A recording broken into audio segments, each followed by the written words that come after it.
Добрый день, уважаемые гости, участники, представители федеральных органов власти, члены экспертного совета, представители молодежных организаций и средств массовой информации. Меня зовут Екатерина Березовская, и я счастлива приветствовать вас сегодня в Национальном центре «Россия». Нет в России семьи такой, где бы не памятен был свой герой. Именно о героях наш новый грандиозный проект. И сегодня мы с вами станем его частью. Ну а прежде чем мы начнем, я попрошу вас выключить звук на ваших мобильных телефонах. Благодарю. Господа, теперь попрошу всех встать. Звучит гимн Российской Федерации в исполнении хора «Движение первых».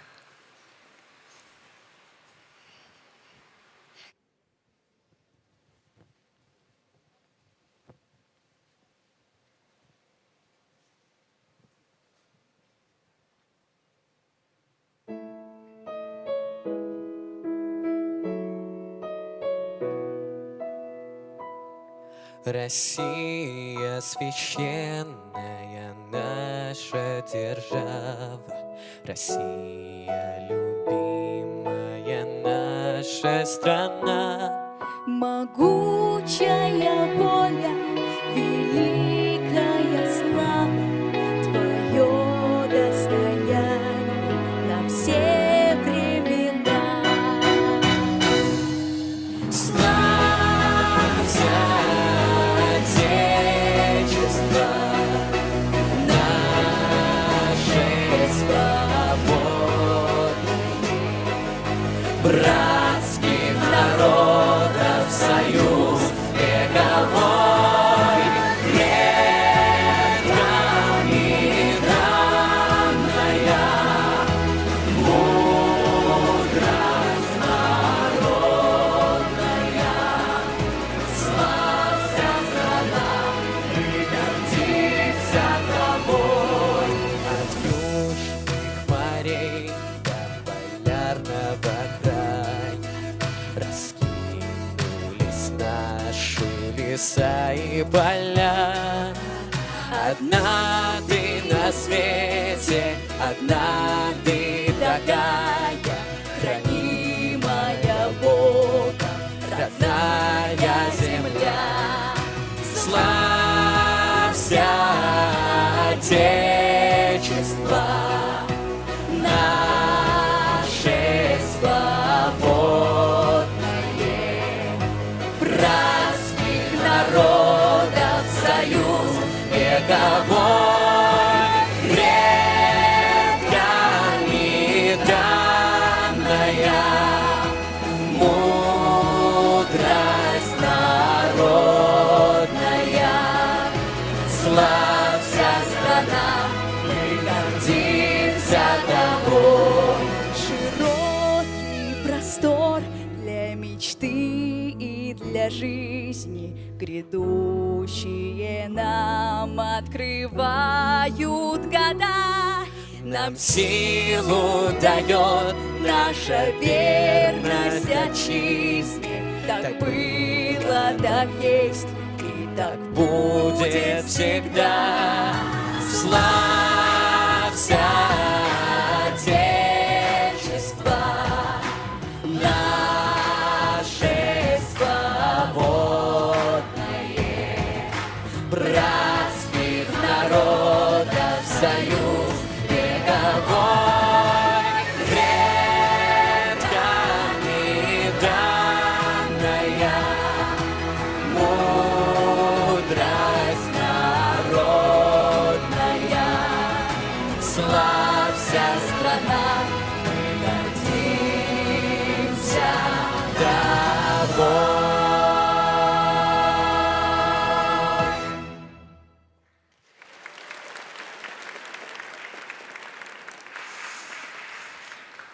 Уважаемые друзья, спасибо, прошу садиться. Сегодня в этом зале собрались те, кем по праву гордится наша большая страна. Государственные деятели, врачи, преподаватели и рядом с ними совсем молодые ребята со всей страны и из-за ее пределов. Нас объединило одно – желание рассказать о героях, о героях Великой Отечественной, о тех, кто защищает нашу страну сегодня на фронтах специальной военной операции. Герои, конечно, это и спасатели, и волонтеры, и учителя. Чтобы такие истории звучали, и была создана федеральная платформа «Во имя героев». И сегодня мы с вами вместе ее открываем. Совсем скоро вы узнаете, как все устроено, узнаете мельчайшие детали, и, конечно, мы вместе узнаем, как стать ее частью. Ну а прямо сейчас на эту сцену я хотела бы пригласить ректора МГИМО, председателя экспертного совета площадки «Во имя героев» Анатолия Васильевича Таркунова. Давайте поприветствуем аплодисментами.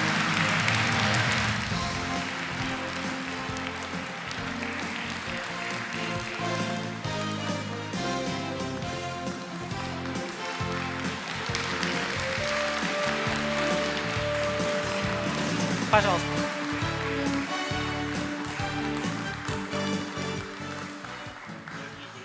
Я думаю, что все мы испытали такой душевный трепет и даже сердцебиение, когда только что слушали наш гимн Российской Федерации в исполнении совсем молодых ребят, школьников. Но должен сказать, что исполнение было блестящее, само собой, но когда видишь эти молодые лица, совсем еще детей, которые с таким удовольствием поют наш родной гимн, понимаешь, что вообще у нас блестящее будущее, потому что у нас такая молодежь. Молодежь, которая думает о стране, думает о прошлом стране, думает о героях этой страны, думает о подвиге, о доблести, о славе. И это великое счастье. Вообще сегодняшнее событие, знаете, оно очень необычное, даже для меня, ректора многолетнего уже университета, потому что в данном случае это полностью инициатива студентов.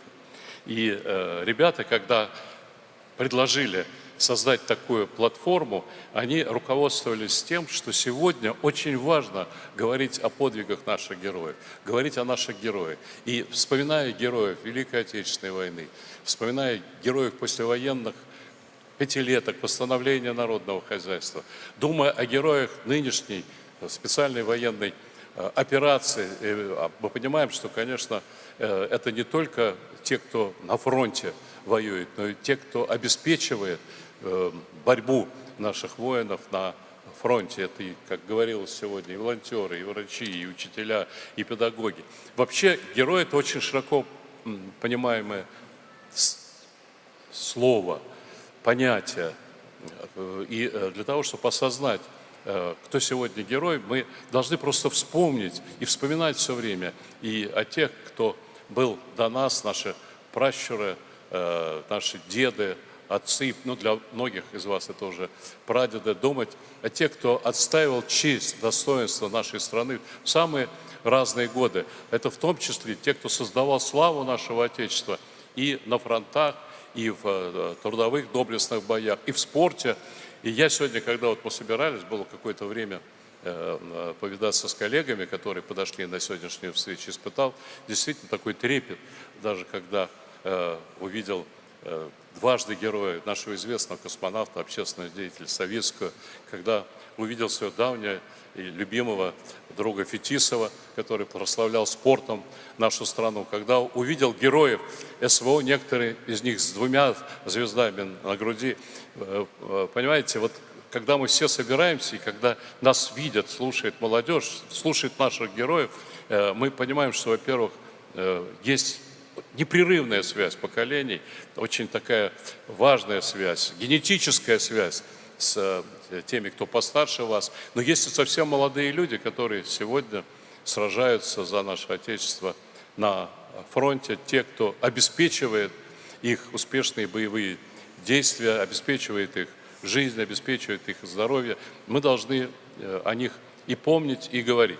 И должен вам сказать откровенно, что нам кажется, мы, положим, о героях Отечественной войны знаем все, в том числе о своих там дедах, отцах.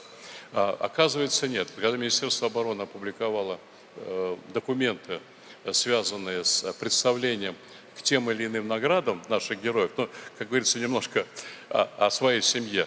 У меня нет уже родителей, они ушли, оба участники войны Великой Отечественной. И мы только из этих документов узнали, что, положим, помимо многих других наград, мой отец был награжден орденом Боевого Красного Знамени.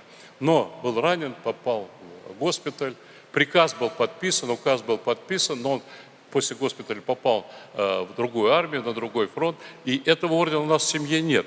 И мы узнали только, когда появились эти документы, опубликованные Министерством обороны. Я это говорю к тому, что все мы, и вы, дорогие ребята, думая о своих дедах, прадедах, об отцах, должны понимать, что мы далеко не все знаем об их героическом прошлом, а узнать надо для того, чтобы хранить эту память и продолжать, достойно продолжать дело своих отцов, прадедов и своих старших друзей, которых сегодня в зале немало. Спасибо вам, дорогие друзья, что вы сумели найти время и сегодня прийти на нашу встречу. Ну и, конечно, не могу не поблагодарить ребят, которые все это инициировали. Это замечательные ребята нашего университета. Я для того, чтобы не правильно произнести имена, это Егор Фетисов и Дмитрий Душевин. Давайте их поприветствуем. Должен сказать, что они проявили удивительную настойчивость. И главное, что эта настойчивость привела к тому, что сегодня полный зал.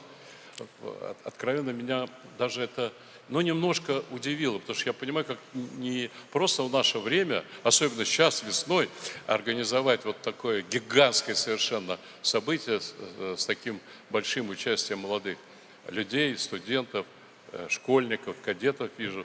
И делали, потому что они это своим большим сердцем, своим большим желанием, своими хорошими, добрыми и нужными амбициями.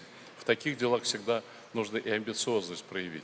И я думаю, что дело, которое мы сегодня открываем, эту платформу, о ней еще сегодня поговорим и расскажем, это дело не одного дня и не одного сегодняшнего события, это дело всей нашей молодежи. Чем больше мы сумеем привлечь в этой нужной, ребят, к этой нужной и важной работе, тем достойнее мы с вами будем выполнять и заветы наших предков, заветы наших отцов, и, конечно, всегда почитать, помнить, поддерживать, участвовать в том, что делается сегодня и на фронте военном, и на фронте трудовом, на фронте интеллектуальном. Это все, что сегодня нужно для развития нашей страны, а я уверен, как думаю все присутствующие, в ее светлом будущем. Поздравляю вас с открытием платформы, желаю успехов, ура!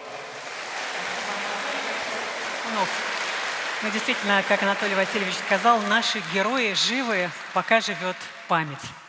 Друзья, я приглашаю на эту сцену человека, который каждый день работает с молодежью. Руководитель Федерального агентства по делам молодежи Григорий Александрович Гуров. Встречайте аплодисментами.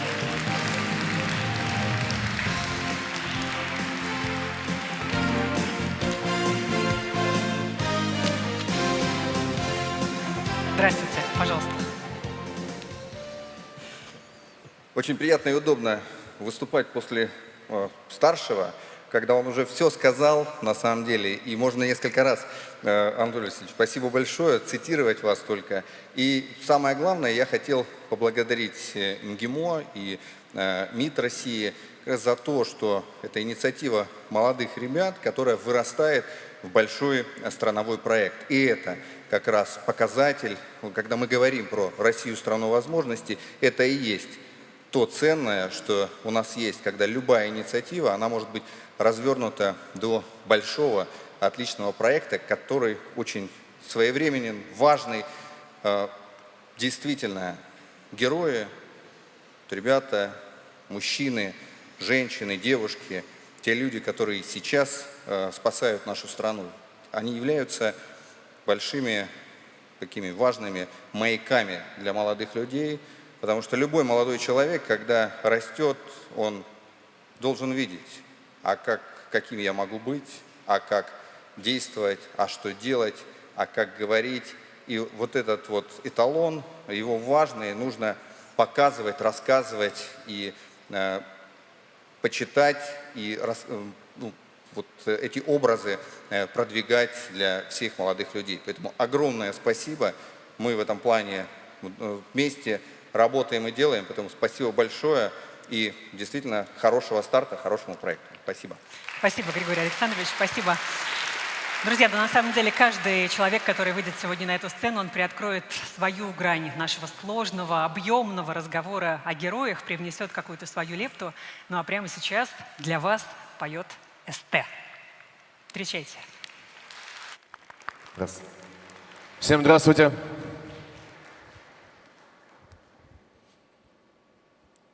Поздравляю всех собравшихся.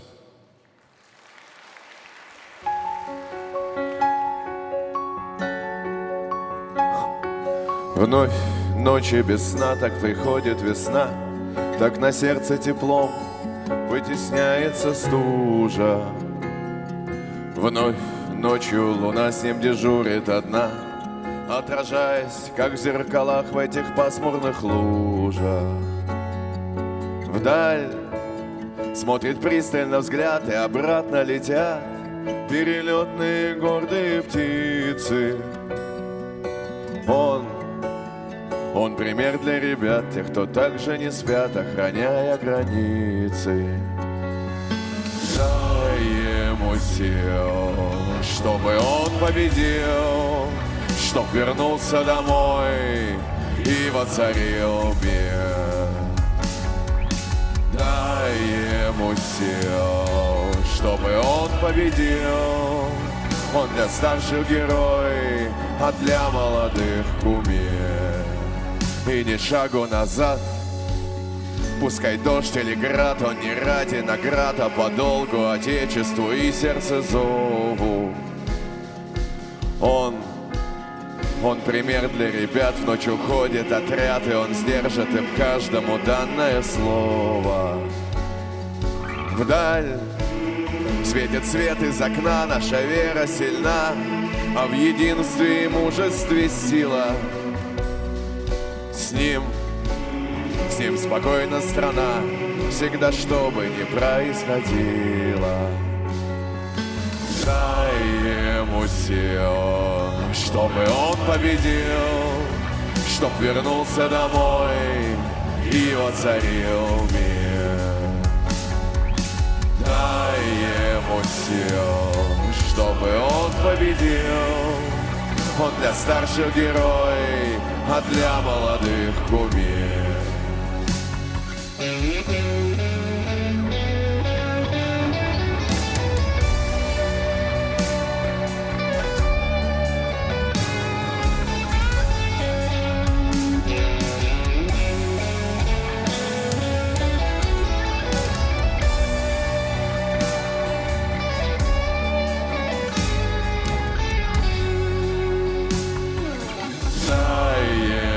Сил, чтобы он победил, чтоб вернулся домой и воцарил мир. Дай ему сил, чтобы он победил. Он для старших герой, а для молодых кумир. Спасибо большое. Дай вам сил. Прекрасный день. Спасибо. Спасибо, СТ. Давайте еще поприветствуем аплодисментами. Друзья, на сегодня нашу площадку поддержали люди совершенно разных сфер. Но их объединяет одно. Служение Отечеству для каждого из них – это часть работы и часть жизни. У каждого из них свой опыт и свое понимание того, кто такой герой, какие качества мы называем героическими. И тем важнее узнать это мнение, собрать эту полную палитру мнений и суждений.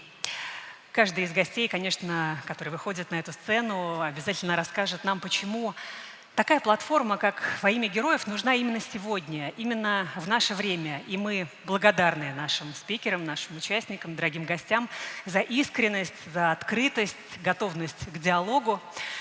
И мы продолжаем. Слово предоставляется заместителю председателя Совета Федерации Константину Иосифовичу Косачеву. Пожалуйста, давайте поприветствуем.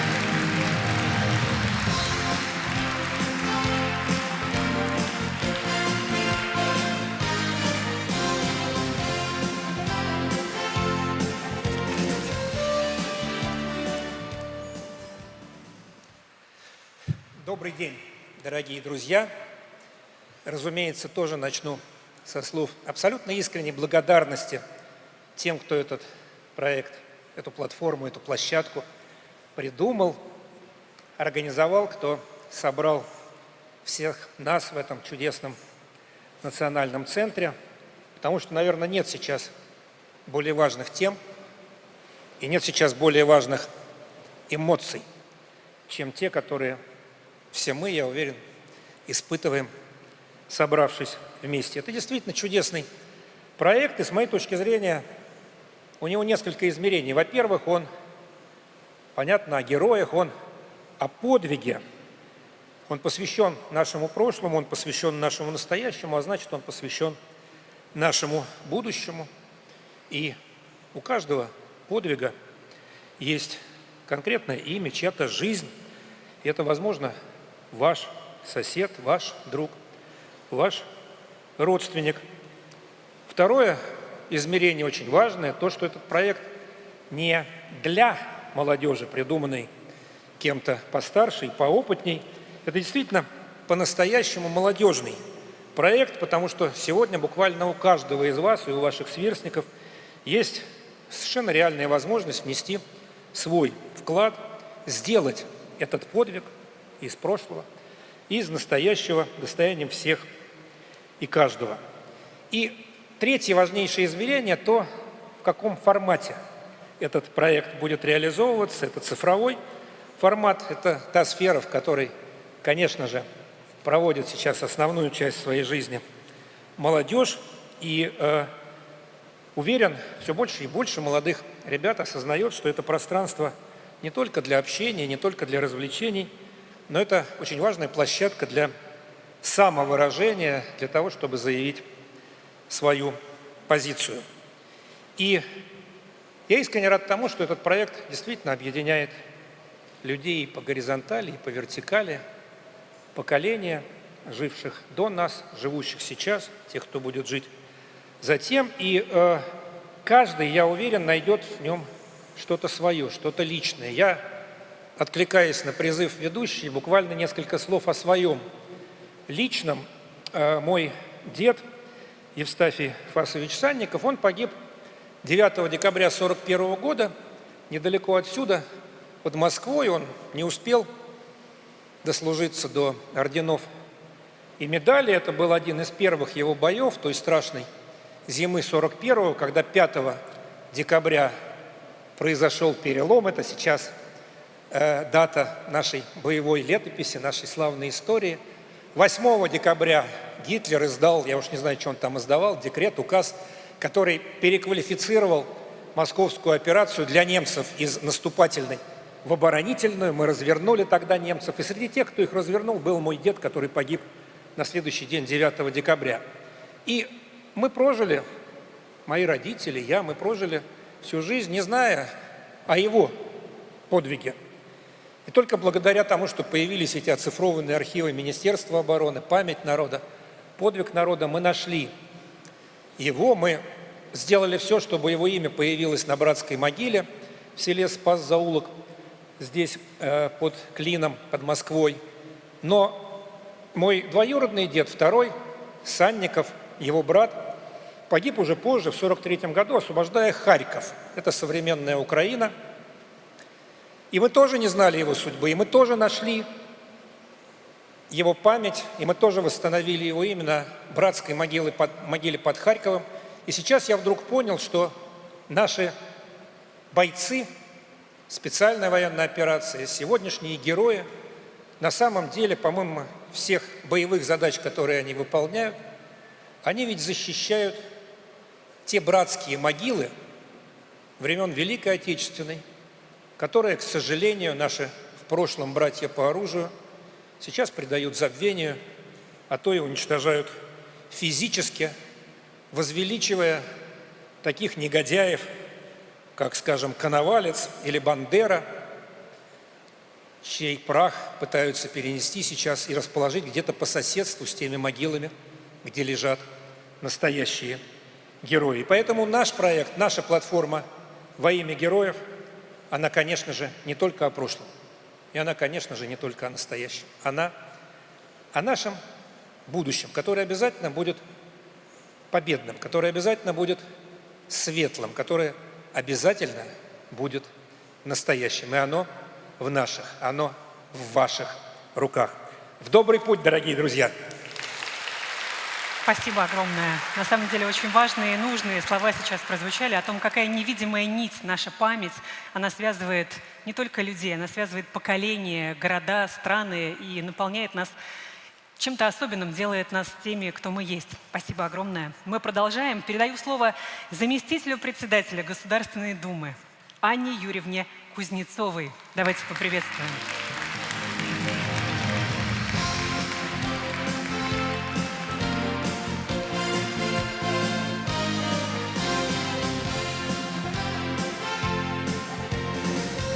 Здравствуйте, пожалуйста. Добрый день, уважаемый Анатолий Васильевич, уважаемые дорогие друзья, единомышленники и уважаемые наши герои.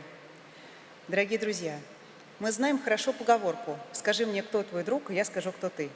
Когда мы говорим про нацию, можно переиначить ее так. «Скажи мне, кто твой герой, и я скажу, какая ты нация». Одно время России, казалось бы, открыли все двери.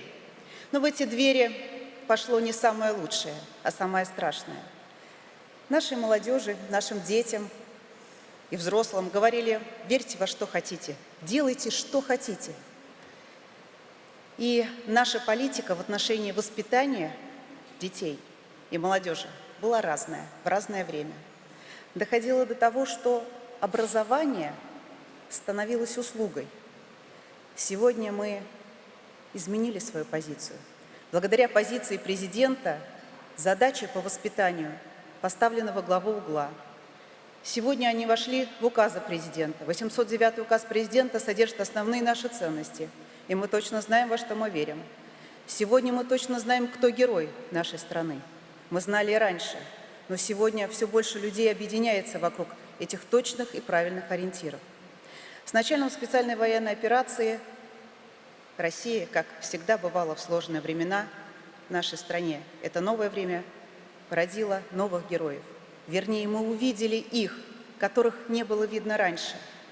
Простых мальчишек и девчонок. Я занимаюсь реализацией программы «Единая Россия» на Донбассе. И с первых дней специальной военной операции очень часто езжу туда. Встречаюсь с молодежью. Сегодня мы дышим в унисон. Сегодня мы вместе идем туда, где целью является сильная Россия. Я уверена, что будет принят не один закон. И закон о патриотическом воспитании, который соберет сегодня лучшие практики и позволит выстроить систему, точно должен быть. И я уверена, он только поможет в реализации тех проектов, о которых мы говорим сегодня. Нужны иные законы, которые позволяют интегрировать патриотизм и вот то, о чем мы сегодня говорим, во все сферы нашей жизни. А почему? Потому что тогда, если в одном месте говорят одно, а в другом другое, что возникает? Недоверие. Так вот, друзья, сегодня это выбор каждого из нас – ценить наших героев. И в заключение скажу одно. Пусть каждый из нас сегодня постарается ответить на вопрос, какая должна быть наша жизнь, если за нас с вами кто-то отдал свою. Что ты должен сделать такого, чтобы быть достойной и достойным этого шага, этого подвига, этой жертвы.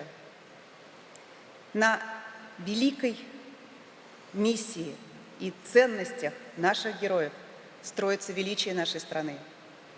Независимо от профессии тех ребят, молодых людей, которые сегодня в этом зале, кто бы ты ни был, инженер, педагог, предприниматель, врач, служить так, как служат они, это наша великая сила и условие счастья не только нашей страны, и не столько, здесь мы говорим о государственных задачах, это счастье каждого из нас. Именно при этих условиях оно будет полным и возможным. Я хочу поблагодарить тех ребят, которые пришли ко мне однажды с этим прекрасным проектом. Я хочу поблагодарить всех, кто сегодня собрался в этом зале. Я хочу поблагодарить всех, кто поддержал эту инициативу. Сегодня мы открываем новую страницу в деле не просто патриотического воспитания, а в деле нашего единства и следующего шага к величию нашей великой, сильной России. Спасибо. Только вперед. Спасибо огромное, Анна Юрьевна. Действительно, день сегодня исторический, и мы с вами в этом вместе убедимся. Друзья, я передаю слово заместителю председателя Государственной Думы Шалбану Валерьевичу Караолу. Давайте поприветствуем.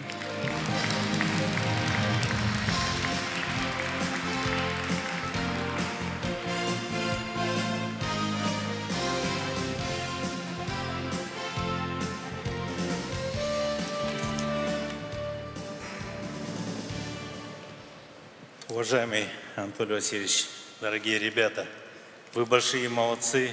Анатолий Васильевич действительно доказал о том, что он большой и великий ректор, который возглавляет знаменитое наше МГИМО, потому что вы на всю страну начали очень важный проект.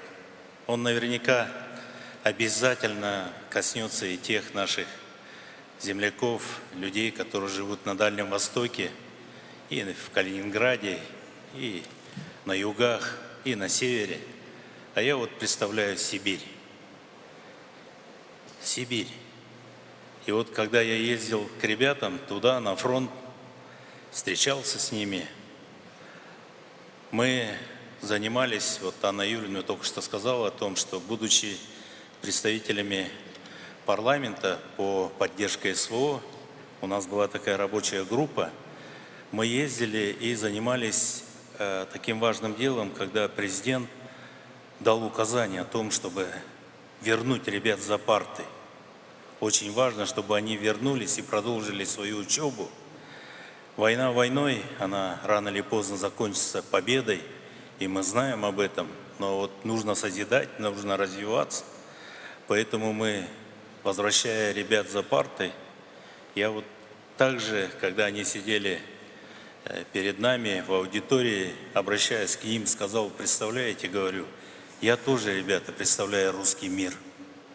Хотя, как видите, по внешнему виду вроде бы не совсем русский, но в то же время мы представляем наш могучий русский мир. И мы гордимся своей страной, своей историей. Мы действительно великая страна. Не из-за того, что мы нашли какое-то звучание. Нет. Великая страна, прежде всего, имеющая большие традиции. Традиции, основанные на народных обычаях, традициях и так далее. И за каждым созиданием, за каждым трудом есть тот человек, который трудится на своем месте. Вот у бойцов, у ребят, когда мы приезжали, чем помочь, что нужно сделать? И вы не представляете. Они там не начинали говорить о пушках, о патронах, а говорили о том, что вот желательно бы там построить садик, здесь сделать школу. То есть таким образом наши ребята там за наш мир, за наше созидание, за наше развитие. И героями, конечно же, являются в широком понимании слова, и здесь прав ректор о том, что героями нужно воспринимать не только тех ребят, которые со значками почетных званий. Вот здесь герои наши присутствуют, и очень приятно, что мой друг, например,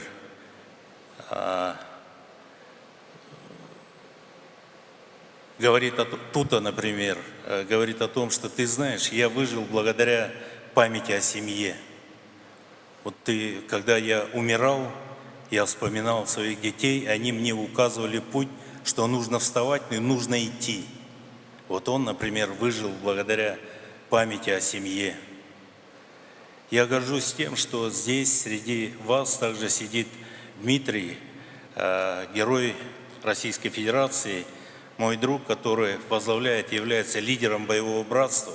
Он нас всех объединил, тех, кто прошли войну в Афганистане, прошли Чечню и многие другие военные конфликты. Но нас он объединил еще в мирное время, а сегодня, защищая рубежи своей страны, он также сегодня говорит о том, что нет, я не герой. Герои все наши ребята, которые там в блиндажах отстаивают страну. А для ребенка, возможно, героем будет являться мама. А для мамы будет являться тот самый руководитель, который старается, объединяет свой коллектив. Поэтому здорово, ребята, что вы придумали такое очень важное дело, что именно вы сами идете к своим героям, рассказывая об их подвиге, о ежедневном труде. И это будет то, что вы создадите своими руками. В хороший путь я буду всегда все делать для того, чтобы поддерживать подобные инициативы молодежи. Знаю одно: наша страна будет великой, и победа будет за нами. Спасибо большое, Шалбан Валерьевич. Друзья, ну сегодня мы много говорим о героях, но, конечно, герои – это и наши дипломаты. В этом нет никаких сомнений, и сегодня они работают в очень непростых условиях, защищают интересы нашей страны. К разговору о героях присоединяется официальный представитель нашего Министерства иностранных дел, директор Департамента информации и печати МИД России Мария Владимировна Захарова. Давайте поприветствуем.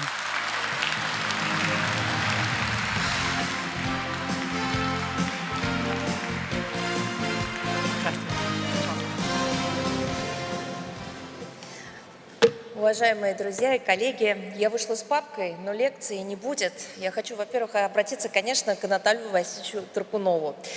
Сказали, что вы большой, великий ректор. Я хочу сказать, еще добавить один эпитет. Вы мой ректор. Вы принимали меня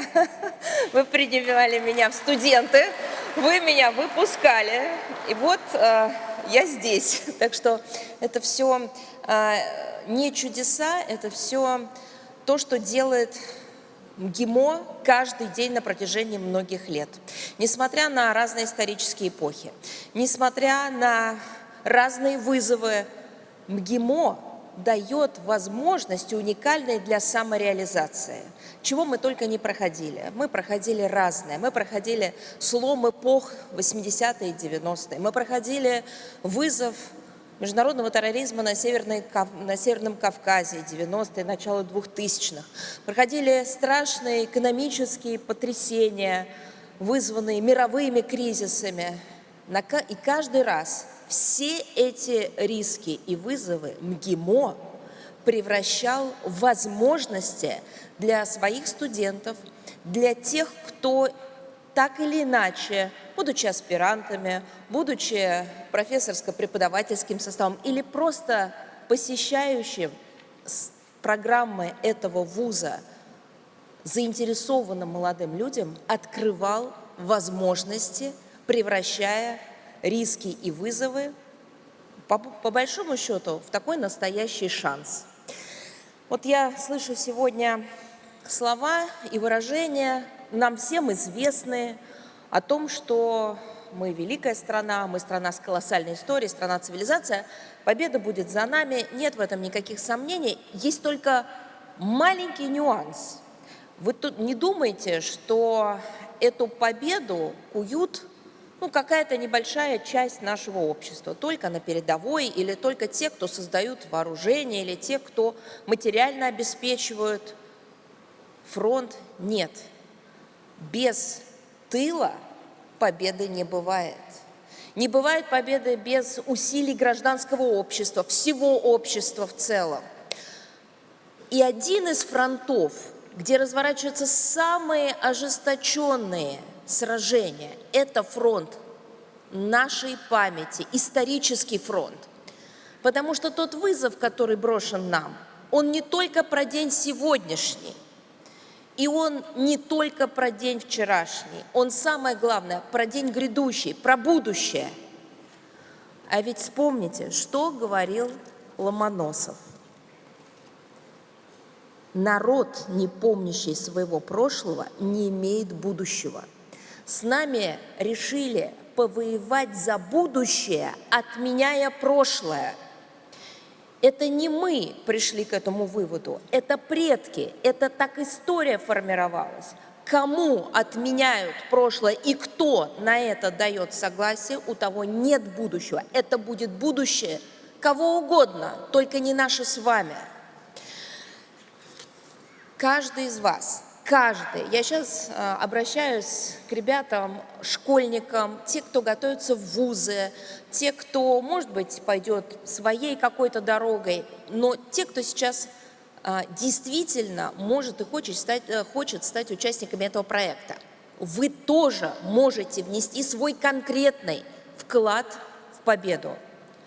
Вы можете отстоять историческую память. Вы можете таким образом побороться за будущее, чтобы потом ни с экранов чужих телевизоров, ни за трибунами каких-то других организаций вам никто не мог сказать, что ваших предков никогда не было. Никто не мог бы сказать, что мы какая-то не такая страна, что у нас не было истории, что мы не являемся людьми первого сорта, а что какого-то мы люди иного качества. Вот сейчас, участвуя в этом проекте, а в общем-то нужно зарегистрироваться и просто попробовать свои силы. Может быть, не сразу отправить заявку на победу, а просто попробовать свои силы через историю семьи, через историю своих предков. Сделать очень важное дело. Начать отстаивать наше будущее и формировать его. Вы знаете, вот я сказала, что обращаюсь к ребятам, которые являются школьниками. Еще такая вещь. Помните, что сегодня у каждого своя программа, свои вызовы, свои интересы. Кто-то занимается еще спортом, кто-то ходит в кружки изобразительного искусства, кто-то в музей ходит, в театры, а кто-то не может это сделать больше. Как те ребята, которые на днях были ВСУшниками убиты, которые находились в своем учебном заведении, которые тоже мечтали, хотели, строили планы. Ваша задача – жить так, чтобы те ребята, у которых эту жизнь отнимают, знали, что вы живете не зря, и что они больше не смогут не сходить в школу или в колледж, они больше не смогут принять участие в интересных проектах, но вы будете это делать с честью и достоинством, в том числе во имя их непрожитых жизней. Это очень важно помнить. И вы знаете, у участия в таких проектах, хотя я обращалась к ребятам, нету такой, знаете, обязательной галочки или пометки, что они только детские. Я приведу вам один пример. Вот на днях, в субботу, Сергей Ильич Лавров, министр иностранных дел России, принимал участие в заседании Совета по внешнеоборонной политике. Проходят эти мероприятия регулярно в одном из подмосковных домов отдыха. И вот когда он закончил свое выступление и уже вышел из зала заседания, вдруг к нему подошел человек. Он пожилой, в такой обычной неофициальной одежде. Я стояла рядом и видела, с каким надрывом этот человек пытался что-то такое сказать для него очень важное. Думаю, ну, возможно, связано это с поиском родственников, а возможно, с какой-то материальной проблемой в семье. Я подошла. Сергеевич поручил мне, так сказать, продолжить этот разговор и сказал обязательно помочь этому человеку. Знаете, что он просил? Он прошел такой немалый путь для того, чтобы найти возможность поговорить с главой российского внешнеполитического ведомства. Вы не поверите, я бы никогда не поверила. Это человек, который уже лет 20 на пенсии. Он просил его о содействии издания его книги. Нет, ни стихов, ни прозы, ни того, что вот всю жизнь он хотел написать, и вот появилась возможность на пенсии, так сказать, удариться в творчество. Нет, книги о его отце-фронтовике. Он говорил о том, что тот прошел всю войну, и что пока он, будучи его сыном, помнит эти все события, как было бы ему важно рассказать подрастающему поколению историю своей конкретной семьи, тем более там было место подвигу. Запомните, та возможность, которую дает вам этот проект, если вы ей воспользуетесь, никогда потом, возможно, не будет повторена, у вас просто может не быть времени. Вы отложите это на потом. А совесть этот вопрос потом задаст. И как человек, который проделал огромный путь, лишь бы только найти эту помощь где-то, и мы обязательно ему поможем. И я думаю, мы ему поможем, в том числе и в рамках этого проекта, сделать так, чтобы сохранить память о своем отце.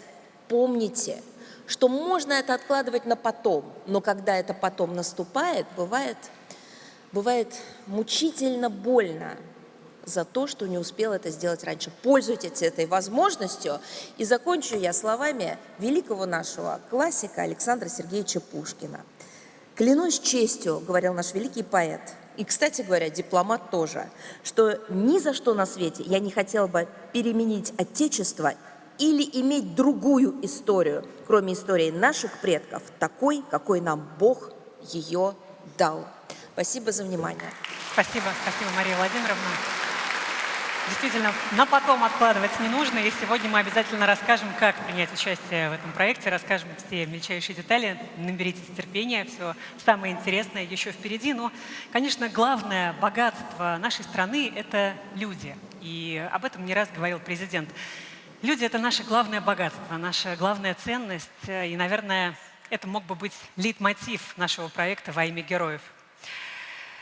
Мы услышим сегодня истории, которые не прочтешь ни в одном учебнике, потому что они о тех, кто окружают нас каждый день. Это люди, которые рядом с нами, они работают с нами, они служат во имя нашего Отечества.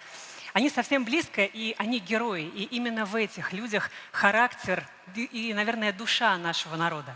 На них мы равняемся, они становятся таким своего рода нашим маяком, ориентиром, чтобы сориентироваться в этом сложном, многогранном мире. Друзья, наш проект по-настоящему уникален, и действительно это историческое событие, в котором мы все сегодня принимаем участие. И участие может принять каждый из вас, абсолютно каждый, кто сегодня здесь в зале или кто нас смотрит нашу трансляцию. От Калининграда до Владивостока у каждого есть возможность рассказать о своих героях, о тех, кто по-настоящему нам дорог, кого мы любим и кем гордимся. Рассказать о важном так, чтобы это услышали. Мы вместе пишем эту удивительную летопись, и, поверьте, она будет совершенно невероятной. Это наше богатство. Ну а мы продолжаем, и наша торжественная церемония продолжается. Я хочу пригласить на эту сцену спикеров, которые расскажут о сути проекта, который мы сегодня презентуем. Итак, встречайте, первый заместитель секретаря Общественной палаты Российской Федерации, Герой России Вячеслав Алексеевич Бочаров. Мы ждем вас на сцене. Здравствуйте, занимайте, пожалуйста, место. Заместитель министра науки и высшего образования Российской Федерации Ольга Викторовна Петрова. Голос попросить. Ольга Викторовна Петрова. Проректор МГИМО по молодежной политике, международным связям и социальной работе Станислав Игоревич Суровцев. Встречайте. Заместитель председателя комитета по науке и высшему образованию Екатерина Владимировна Харченко. Господа, занимайте, пожалуйста, места.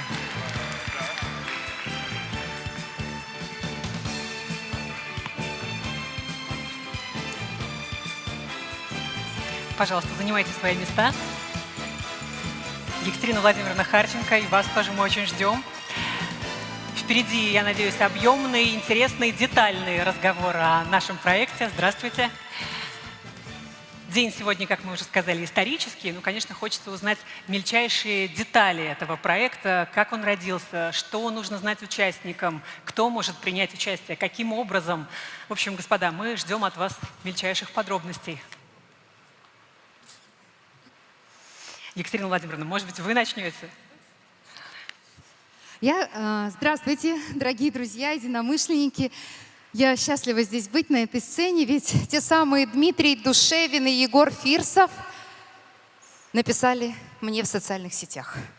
Они сказали: здравствуйте, мы хотим делать большой проект и хотим быть вашими общественными помощниками. И что значит «Россия – страна возможностей»? Я сказала: да, приходите, расскажите. И вот мы все в Национальном центре «Россия» собрались.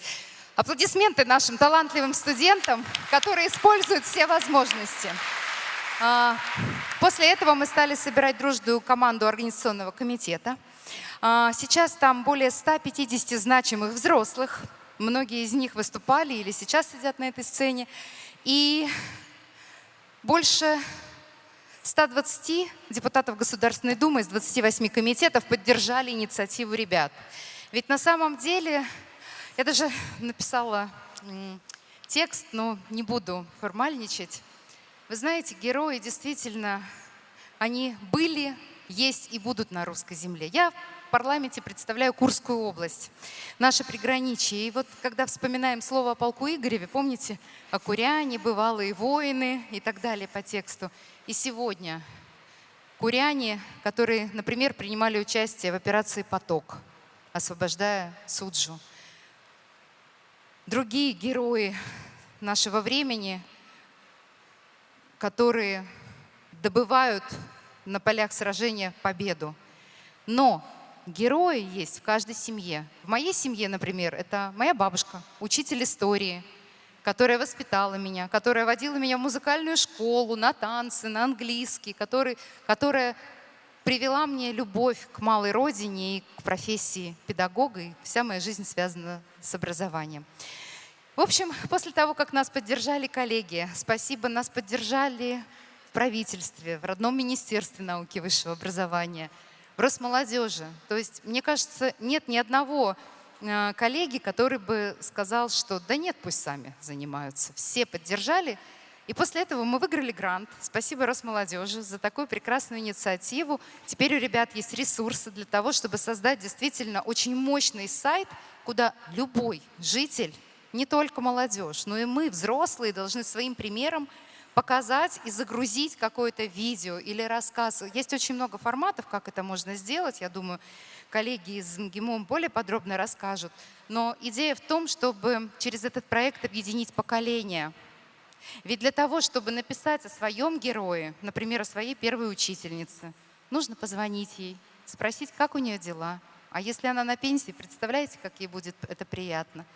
Или можно позвонить врачу, семейному доктору, который лечит, и который в ковид спасал жизни, и тоже является героем. Герои среди нас. Среди нас есть герои, которые младше нас, которые тоже кого-то спасли из реки, вытащили из пожара. И таких случаев очень много в нашей депутатской жизни. Мы очень часто сталкиваемся с такими историями и стараемся ребят поощрить. Поэтому спасибо огромное руководству МГИМО, ректору, команде за... Вот мы с Ольгой Викторовной очень любим слово «вместе сделаем больше», «вместе сможем больше». Вот это пример деятельного соработничества.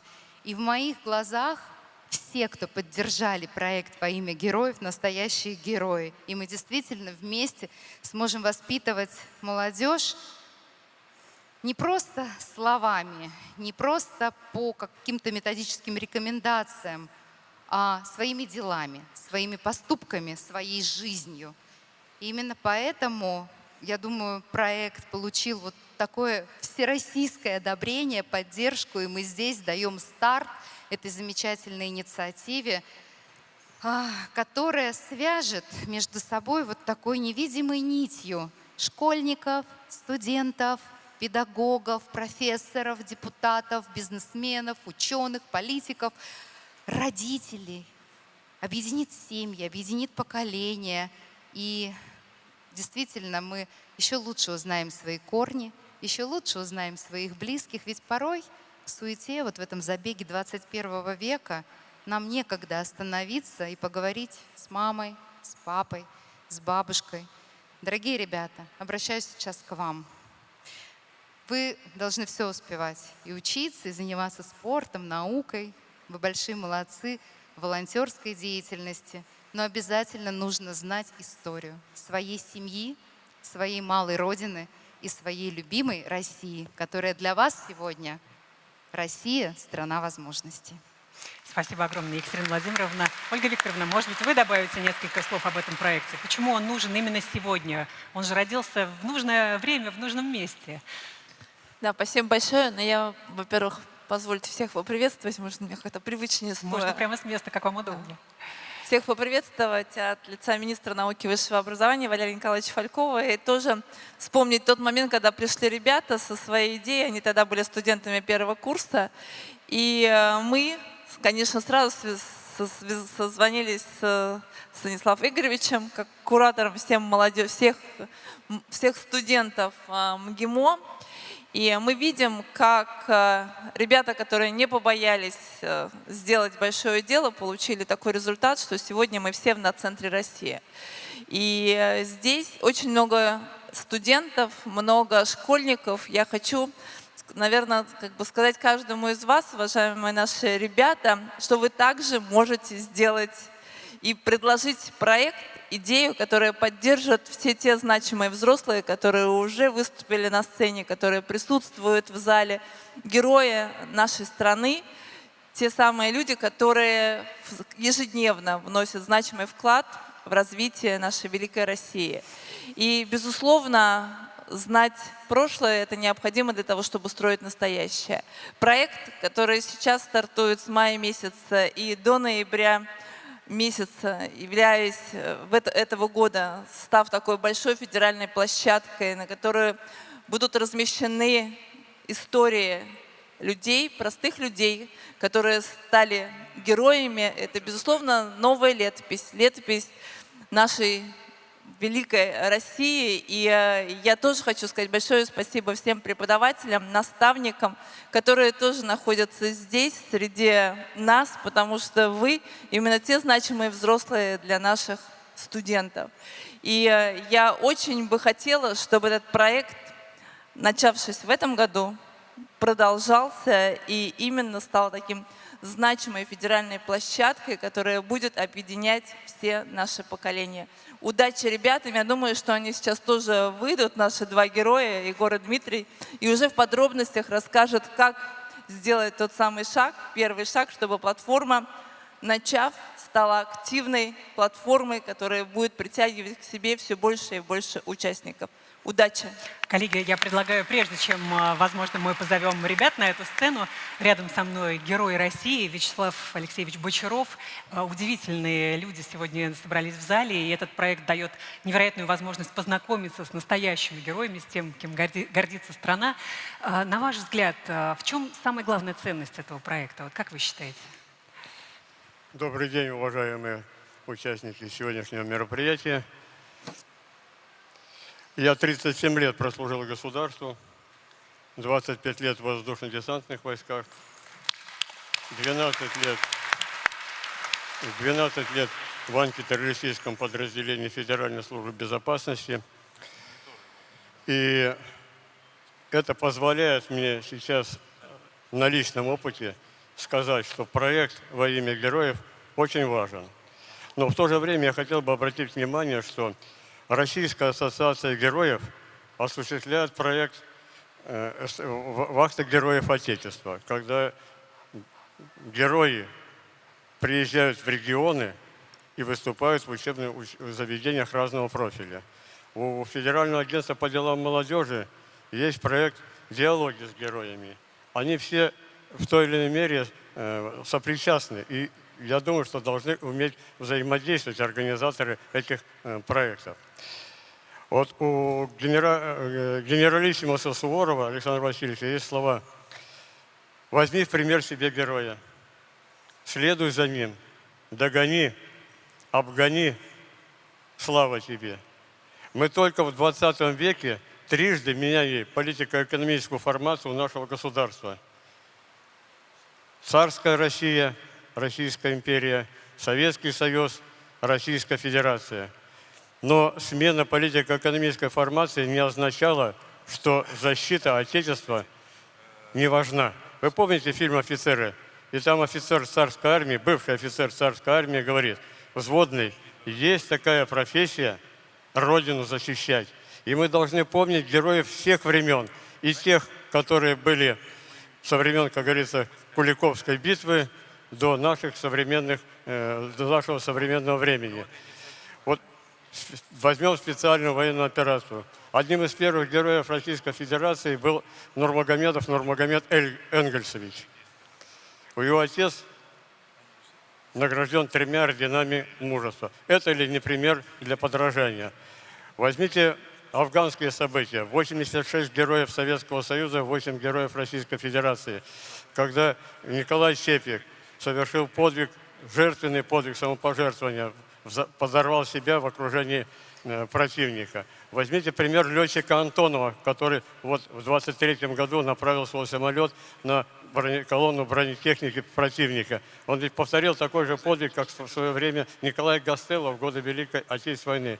Преемственность – это очень важно. А преемственность зиждется на примере. Пример всегда формирует традицию. Без традиции нет культуры. Без культуры нет воспитания. Без воспитания нет духовности. Без духовности нет личности. А без личности нет государства. Поэтому я выражаю уверенность в том, что организаторы этого проекта будут идти дальше, будут приглашать на свою площадку людей, которые совершили как героические воинские подвиги, так и трудовые. Ну, возьмите, например, Верехов Евгений Павлович, почетный президент, был секретарем Общественной палаты Российской Федерации. Он герой социалистического труда и герой труда России. Возьмите Калашникова Михаила Тимофеевича. Он герой социалистического, дважды герой социалистического труда. Тому государству как бы служил. И он герой Российской Федерации. Ефремов, академик Ефремов Герберт Александрович, герой социалистического труда, герой труда России. Крикалев Сергей, герой Советского Союза, летчик, герой Российской Федерации. Челенгаров Артур Николаевич. То есть служить государству всегда нужно, служить достойно и защищать его, и преобразовывать для того, чтобы каждому из вас, особенно там молодым людям, жилось лучше. Поэтому проект поддерживаю. Неоднократно был в ГИМГО и готов прийти опять, когда пригласят. Спасибо вам огромное. Спасибо.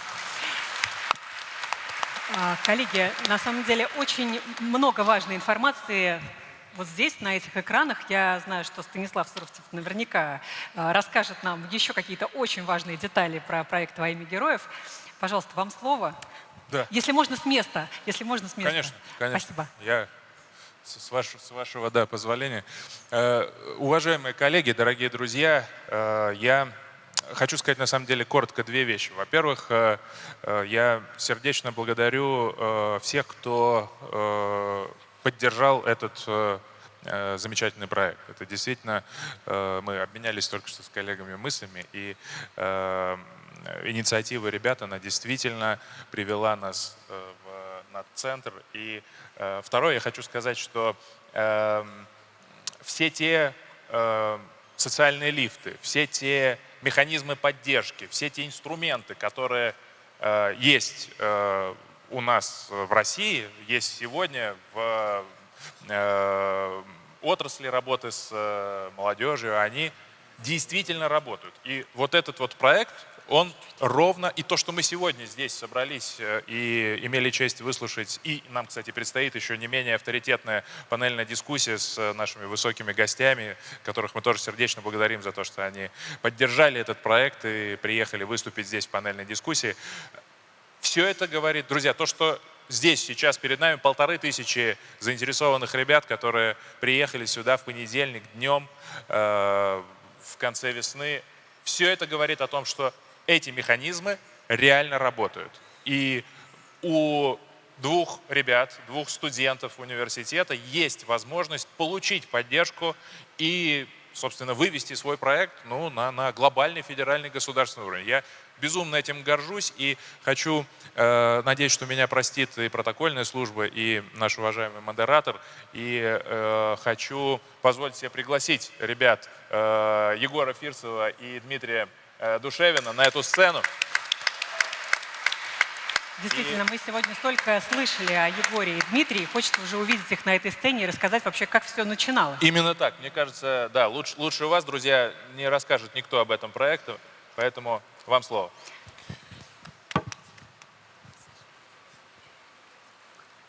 Спасибо большое, уважаемые друзья, уважаемые почетные гости, школьники, сопровождающие. Огромное количество у нас сегодня здесь категорий участников. Спасибо вам огромное за выделенное время и интерес к нашему проекту. Честно говоря, когда мы с Егором только задумывали этот проект, только приходили с ним к Екатерине Владимировне, к Станиславу Игоревичу, к Ольге Викторовне, достаточно символично, что именно этот состав людей сегодня здесь. Мы даже не думали, что уже в мае мы будем сидеть жалко, что ушла Наталья Сергеевна, на, мне кажется, лучшей площадке в России, ну, по крайней мере, в Москве точно, в Национальном центре «Россия». И, знаете, не хочется говорить что-то такое абстрактное и метафорическое, но хочется сказать одно, что если верить в то дело, которое ты делаешь, и действительно над этим работать, то все возможно. И, на наш взгляд, мы являемся примером вот этой фразы. И я ни в коем случае никак нас не нахваливаю. Здесь, скорее, наоборот, нужно выразить огромную благодарность всем, кто наш проект поддержал. В первую очередь, Анатолий Васильевич Таркунов, это наш ректор МГИМО, который в нас поверил, оказал всю необходимую поддержку, благодаря которому мы сегодня здесь, в Национальном центре. Также Екатерина Владимировна, мы общественные помощники Екатерины Владимировны, если здесь еще не звучала эта информация, что также нам очень сильно помогло. Спасибо большое, Екатерина Владимировна, вам. И Ольга Викторовна со стороны Министерства науки и высшего образования тоже мы получали огромную поддержку. И только скоординировав всю эту поддержку, мы смогли сегодня оказаться здесь. Друзья, спасибо вам огромное. На самом деле, ваша похвала, она оправдана, и мы все вами очень гордимся. Вот, кстати, я уверена, что в зале уже заметили, что наши гости начали снимать контент прямо во время нашего общения. И я предлагаю, вот, как вы сказали, от такого абстрактного и метафорического перейти к вполне конкретным примерам. Собственно, как снять то самое видео, которое сможет участвовать в проекте «Во имя героев». Все, внимание на экран. Анна Александровна Железная, врач, акушер-гинеколог, доктор медицинских наук, профессор и также главный врач Донецкого республиканского перинатального центра имени Чайки. В 1996 году окончила Донецкий медицинский университет по специальности лечебное дело. Сразу пошла в акушерство и гинекологию, туда, где помогают появляться новым людям. С 2007 года она воспитывает молодых врачей. Сначала как доцент, потом как профессор. Под ее руководством защищены 4 диссертации, 3 кандидатские и 1 докторская. Она разрабатывает программы для ординаторов и также курсы повышения квалификации. Как главный врач она не только оперирует и консультирует, она член экспертного совета по стандартизации медицинской помощи при Минздраве Донецкой Народной Республики. 26 лет в профессии. 1000 принятых родов, сотни спасенных жизней, 4 диссертации учеников, стандарты медицинской помощи, написанные ее рукой. Это и есть большой вклад в здравоохранение.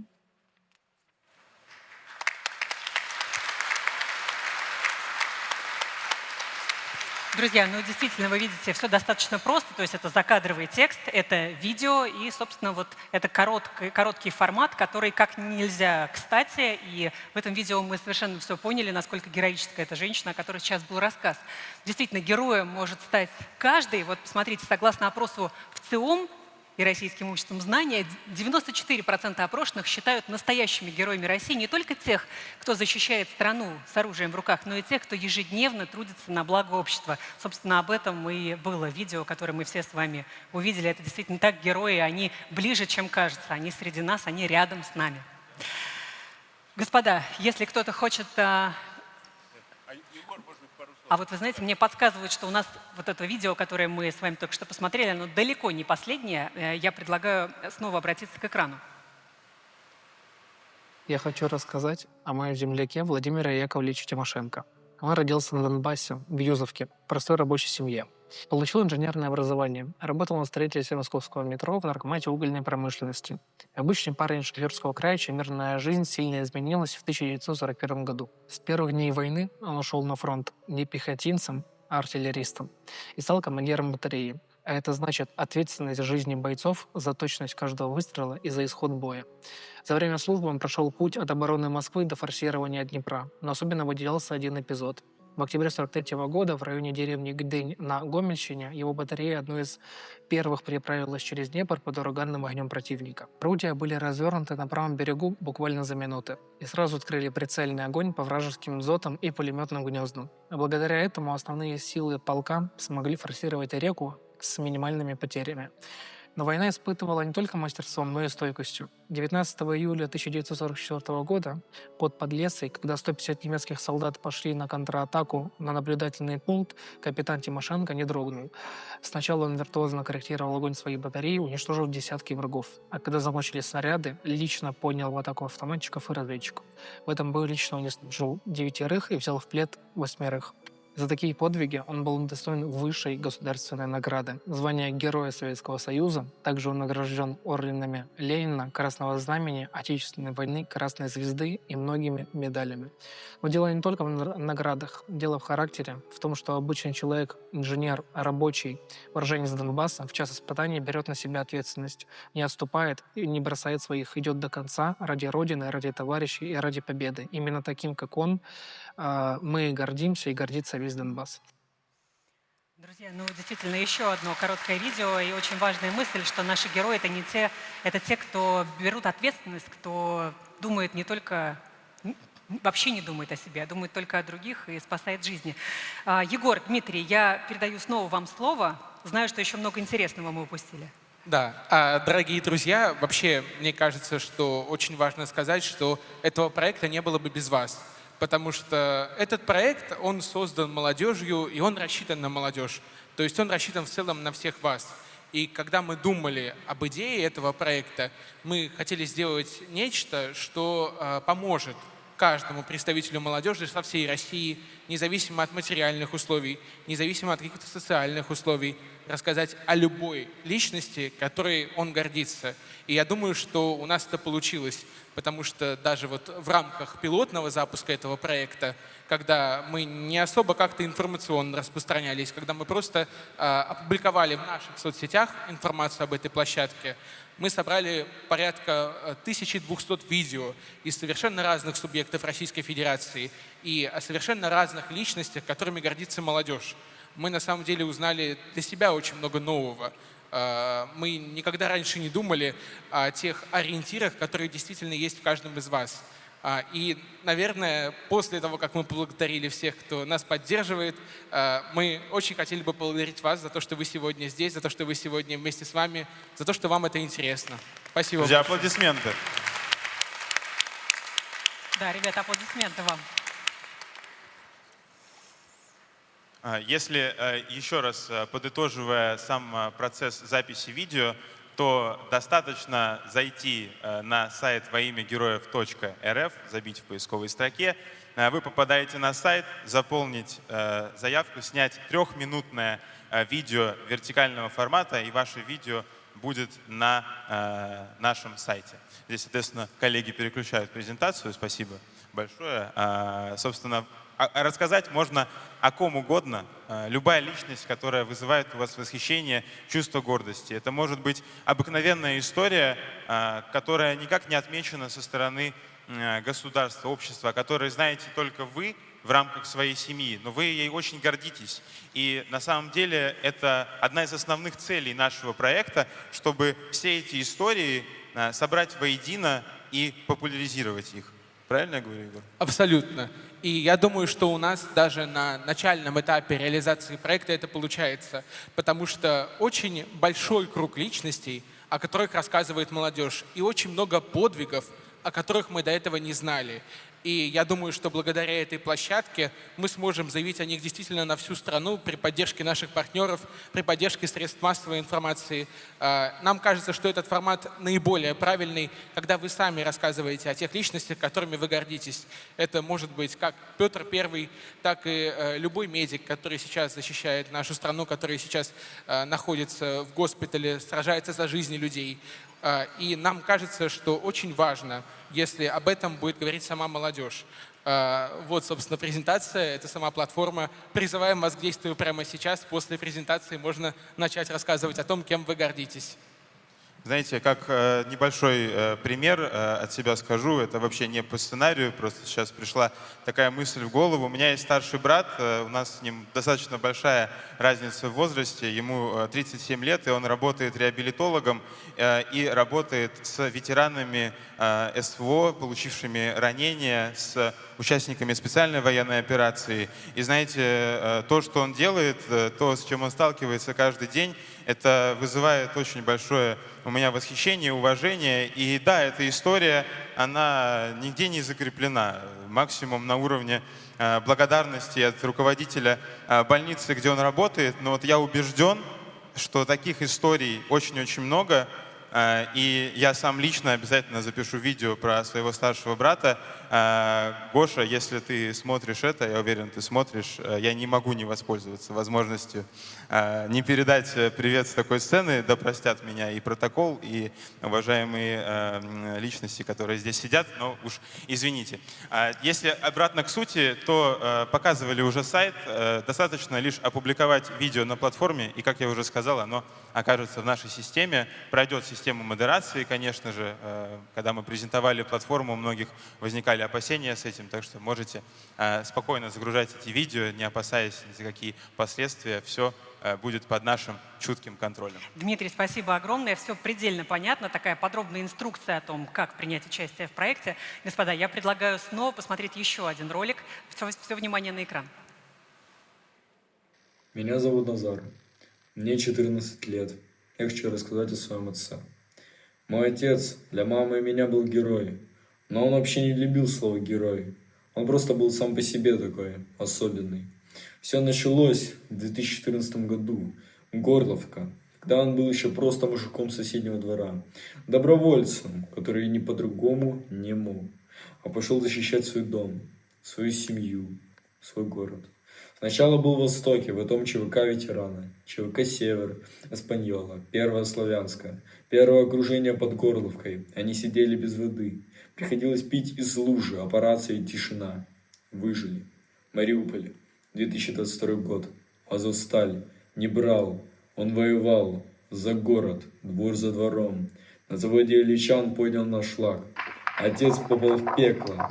Там он взял первого языка. Молодого хлопца с дрожащими руками. Тот бился в истерике, а отец просто сказал: жить будешь. Скажешь, где они, скажешь, где ваши. И тот заговорил. Отец потом его передал дальше. Молился. Артемовск, Бахмут, где земля превратилась в сырость фронта. Группа попала в засаду, раненые, убитые. Снаряды ложатся в 100 метрах, и по ним группа украинских солдат. Человек 20. Отец остался один, прикрывать отход. «Я не герой», — сказал он. «Просто если бы я сдался, они бы нас всех перебили, как цыплят». А так я уповал на Бога. У меня был пулемет и угол дома. Он отстреливался, получил ранение, даже не заметил, а потом стал вытаскивать своих.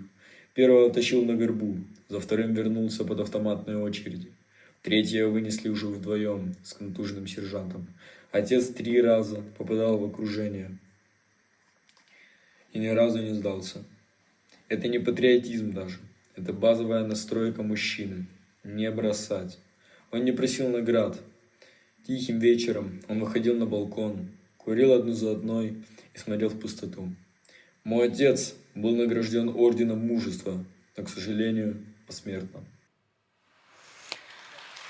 Друзья, ну действительно, на самом деле ком в горле, когда смотришь такие ролики, вот эта связь поколений, и обратите внимание, как часто мы говорим именно о героях, о своих родных, о своем отце, о своем брате.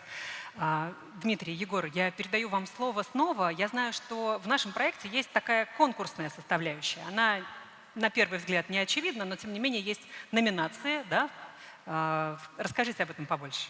Да, для того, чтобы как можно больше получить заявок от молодежи и, наверное, побудить молодежь к тому, чтобы записывать наиболее такие проработанные истории, чтобы эти истории мы могли в первую очередь показывать в наших ключевых информационных партнеров, каких-то СМИ, мы решили сделать также конкурсную номинацию. И непосредственно сам конкурс длится с сегодняшнего дня, с 25 мая, по сентябрь, получается, 2026 года. В рамках конкурса, собственно, механизм очень простой. Вы все так же записываете короткие медиапроекты на телефон с рассказом о личности, которой вы гордитесь, и, собственно, загружаете эти медиапроекты на нашу площадку. Однако, вот, если вы их загрузите до сентября месяца, то будет возможность получить различные призы от наших партнеров. Я думаю, что в целом призы перечислять долго не надо. Их действительно довольно много, потому что мы считаем важным, чтобы как можно историй было на нашей площадке. Это как путевки от больше, чем путешествия, начиная ими, заканчивая встречами с государственными деятелями и какими-то больше даже нематериальными призами. Дорогие друзья, еще нам кажется важным это объявить. Сейчас в нашем зале находятся люди, которые нашу страну защищали и защищают на полях специальной военной операции, которые действительно вносят огромнейший вклад в то, чтобы наша страна оставалась такой, какая она есть, суверенной и независимой. И нам кажется, что им необходимо поаплодировать, потому что, уважаемые коллеги, спасибо вам большое.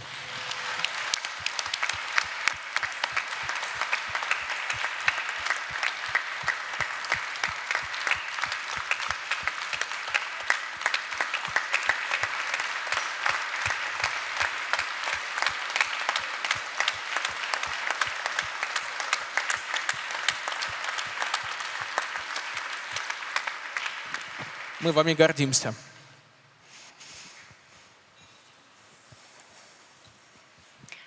Господа, спасибо вам огромное. Я думаю, что презентация этой площадки получилась более чем объемная.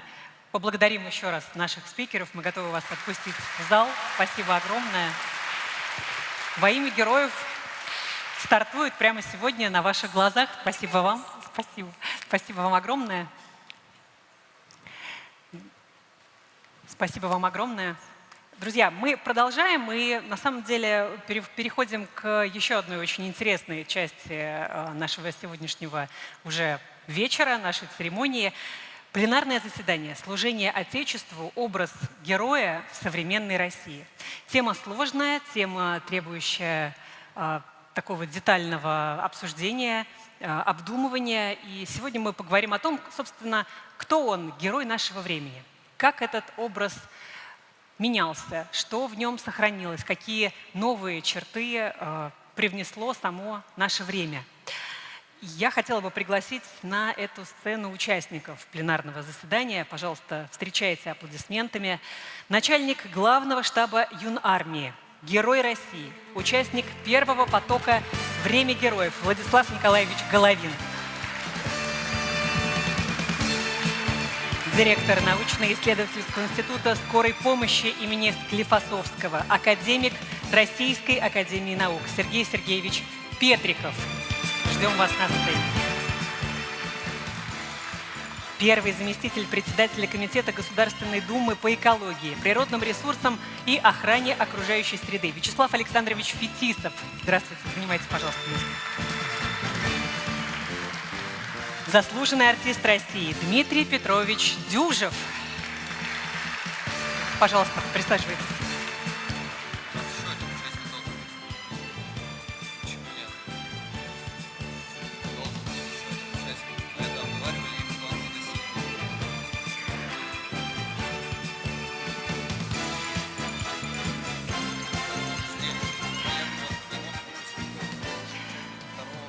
Здравствуйте, пожалуйста, занимайте свои места. Ну вот Вячеслав мне подсказывает, что сегодня действительно, Владислав подсказывает, что действительно в этом зале находится еще один участник нашего пленарного заседания, Владимир Сергеевич Михайловский.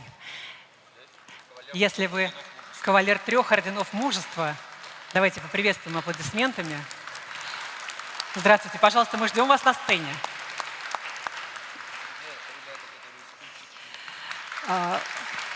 Господа, очень интересно узнать ваше мнение. Давайте сначала в формате «Блиц», потому что вопросов у нас впереди много, но все мы родом из детства, мы все это прекрасно знаем, и, в принципе, можно прямо по порядку. Расскажите о своих героях детства. Кто ваш герой?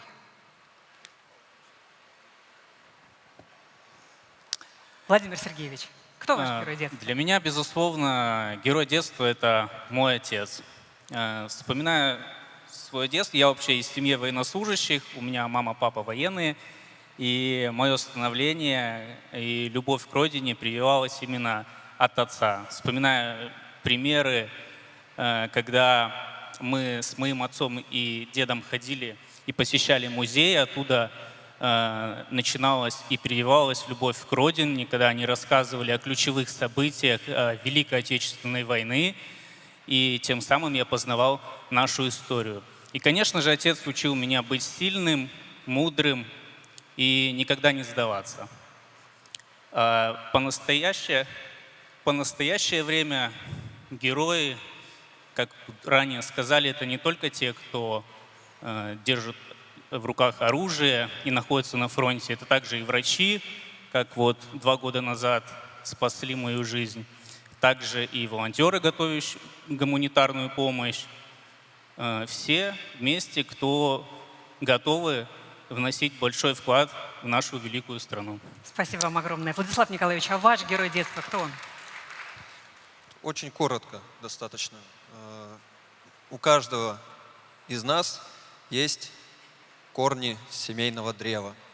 Наши, в большинстве случаев своем сейчас отмечено уже было, что прадедушки, прабабушки. И, безусловно, если каждый обратится к истории своей семьи, узнает, что его прадед фронтовик или труженик тыла, прабабушка точно так же, и найдет историю и подвиги своей семьи. И, соответственно, в моем случае точно так же. Иван Клементьевич Губский, мой прадед, удостоен государственной награды медали Жукова, что для меня особо ценно, потому как за свои действия в зоне боевых действий точно такая же награда и у меня имеется. И преемственность поколений сохраняется, и вы убедитесь по своей истории в том числе. Сергей Сергеевич, кто ваш герой детства? Мне кажется, это типовой, наверное, будет ответ. Конечно, это член семьи.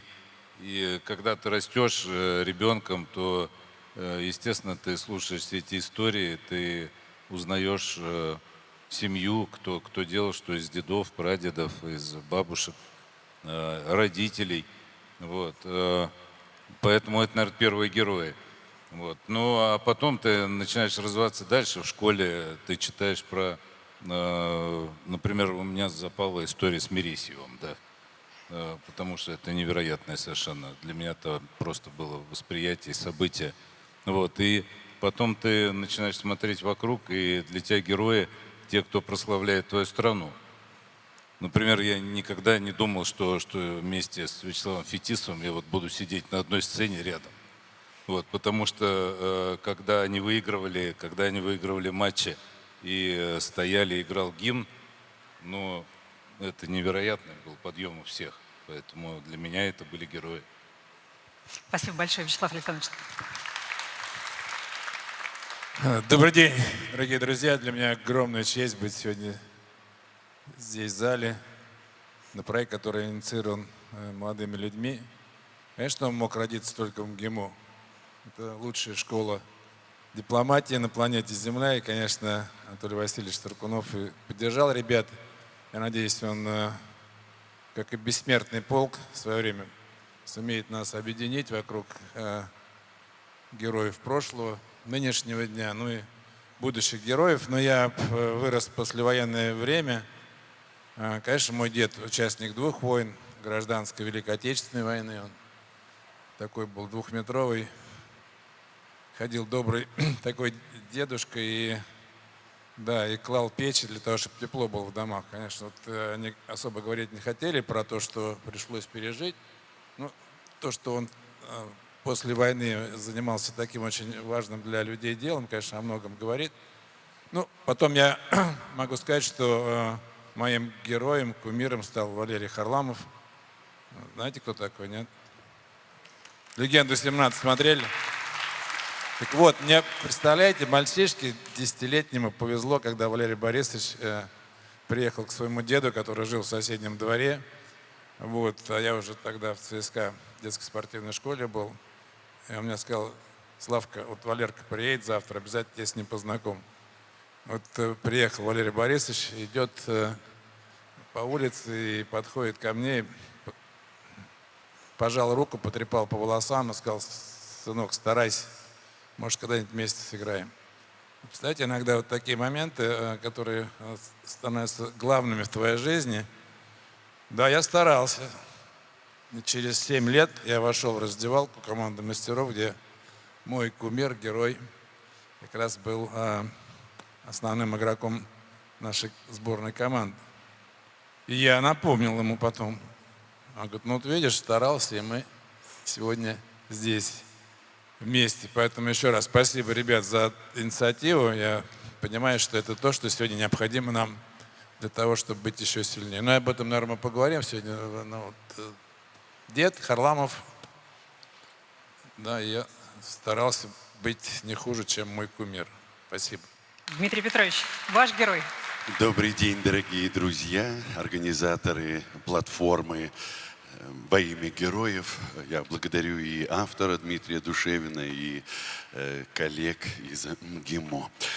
Мои герои моего детства, безусловно, Моресьев, безусловно, Гастелло, Зоя Космедемьянская, Валя Котик, на которых мы, как пионеры, очень хотели быть похожими. Это герои, о которых мы читали в книжках, смотрели в кино, черно-белые лица, но цветные поступки, и они на всю жизнь. И на сегодняшний день я очень рад, что пора героев возвращается. Мы знаем героев сегодня воочию. Они на передовой, не на страницах глянца. Они в операционной, где несколько суток стоят, проводя свои профессиональные обязанности. Это волонтеры, это люди, которые учат наших детей, учителя в том же Белгороде, в том же Донецке, учителя, которые с собой закрывают и защищают детей. Конечно, это счастливое время. Я невероятно благодарен платформе «Во имя героев», потому что считаю, что звание «Заслуженный артист» сегодня стоит ровно столько, сколько ты можешь быть обязанным, можешь послужить этой правде о герое. Спасибо вам огромное. Спасибо. На самом деле, спикеры у нас сегодня невероятно интересные. Спасибо вам огромное, что вы сегодня все здесь, потому что в каждой сфере, и в сфере, безусловно, СВО, наши защитники Отечества, наши герои, кстати, как говорил президент, именно как к героям, к нашим защитникам, участникам СВО и нужно относиться. Это не былинные герои, а настоящие. Вот они здесь сегодня вместе с нами. Я как раз хотела бы, Владислав Николаевич, вам задать еще один вопрос. Вы как руководитель юнармии. Вот интересно, что для молодых людей, для сотен тысяч молодых людей, юнармейцев, что такое герой сейчас? Как они понимают это понятие? Товарищи юнармейцы сейчас в зале, они бы лучше меня, наверное, ответили на этот вопрос. И точно бы, да, как говорится, истина устами младенца, ну не младенца, а тут уже бравые такие ребятишки, которые смогут рассказать всю правду о том, кем и кого они как считают. Но неоднократно общаясь, мы слышали о том, что они полноценно осознают в нашей среде, близкой к вооруженным силам, близкой к непосредственно силовым ведомствам, защите в каком-то смысле с оружием в руках, в том числе в будущем, да, для них, который приоритет ребята ставят, выбор профессии, о чем Вячеслав Бочаров сегодня сказал, родину защищать. И понимают, что люди такого рода деятельности готовы на рисковый такой шаг в тот момент, когда от него требуется вся собранность, вся слаженность, весь профессионализм в его деле и приоритет ставить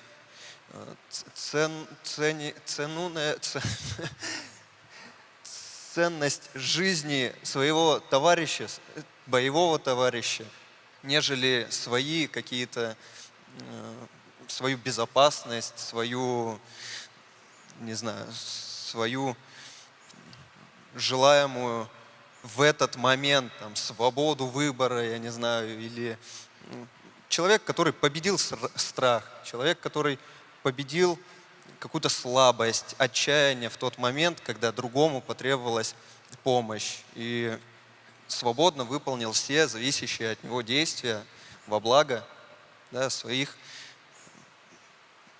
единомышленников, своих товарищей.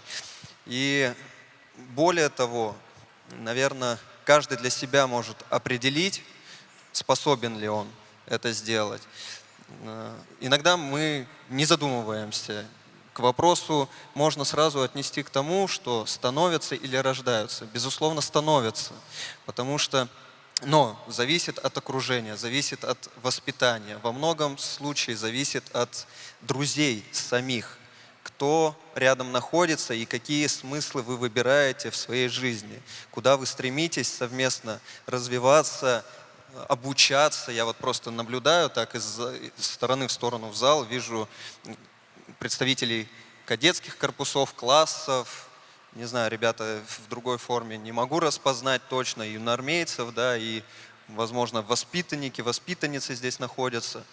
И я точно уверен, что в таком уже юном товариществе формируются идентичные друг другу ценности. И когда наставник требовательный, принципиальный, находится рядом и точно понимает, как разграничить те смыслы, которые есть в информационном пространстве и которые необходимы для восприятия жизни сегодня с теми событиями, которые происходят в стране, определить свое будущее, определить для себя, чем бы я мог быть полезен своей стране, своей земле, из которой те самые корни наших предков, семейного древа, растут испокон веков. И принадлежность к этому нужно осознавать, как можно раньше. Своевременно, хотел сказать, но как можно раньше. И очень надеюсь, что у всех это получится. Владислав, вы сами герои России, мы все это прекрасно знаем. Вы гордость страны, такими людьми гордится страна. Вот получив это высокое звание, вы как-то сами по-другому стали воспринимать слово «герой»? Герой, наверное, по-другому никак невозможно воспринимать. Я, прямо говоря, сказал уже о том, что становится, да, родиться, наверное, невозможно, я не знаю, либо это какой-то талант скрытый сразу в человеке заложен. Но все зависящее, я уже сказал, принципиальный подход самого себя к своему профессиональному делу именно должен быть. Принципиальный в плане того, что ты выбрал эту профессию, наверняка самостоятельно, с подсказкой, да, наставника, родителей, педагогов, может быть такое сложиться. Но выбор должен быть ответственным, выбор должен быть добросовестным, так скажем, чтобы не навредить. Да, можно выбрать многое для себя, в какой бы ты среде, там, преимущественно высокооплачиваемую хотел бы, допустим, там уйти работать или еще что-то. Но в приоритете все-таки профессия должна быть, которая лежит по душе. Невозможно наслаждаться своим делом, если это не от души. Я, в свою очередь, выбрал в свое время профессию Родину защищать, поступил в Рязанское десантное училище, отучился, пошел по стопам своего деда, прадеда, служил, наверное, с полной самоотдачей, верностью Отечеству. И когда от меня требовалось приложить максимум усилий для достижения всех целей, когда требовалось пренебречь своими желаниями, своим там отдыхом, своим чем только возможно, и с пониманием того, что сегодня зависит, ну, да, вот на примере боевых действий, сегодня зависит не только выполненная задача перед государством, а еще и жизни моих товарищей. Я, допустим, да, как командир принимаю решение, и от этого будет зависеть, вернется ли он с боевой задачи, правильно ли я рассчитал и так далее. И тогда, когда ты максимально ответственно, профессионально относишься к своему делу, окружающие тебя люди это уже увидят. Окружающие командиры, чьи приказы ты смог выполнить с наибольшим успехом и с наименьшими потерями.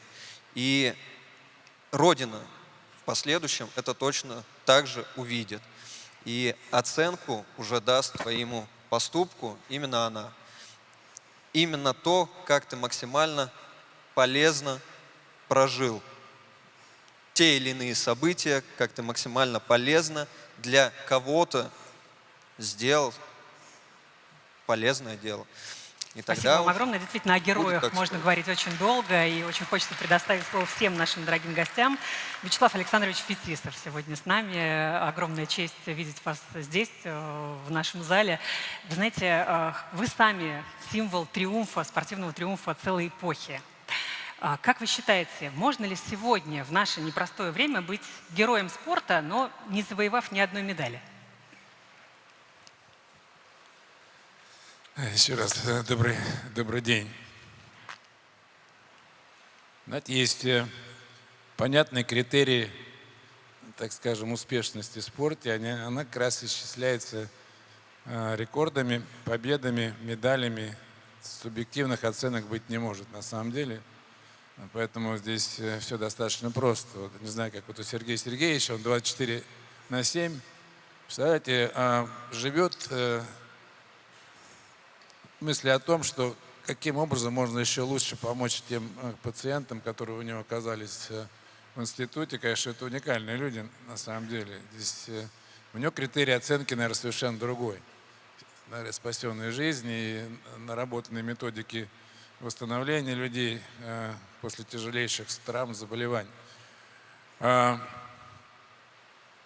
вот всегда говорю молодым людям, у меня много выступлений, что ты не можешь быть успешным, если ты не патриот своей страны. Я вкладываю слово патриот не просто там какие-то клише, да, а именно то, что ты обязан любить свою землю, свою семью, историю твоей страны, продолжать дело отцов и дедов, ставить перед собой большие цели и задачи.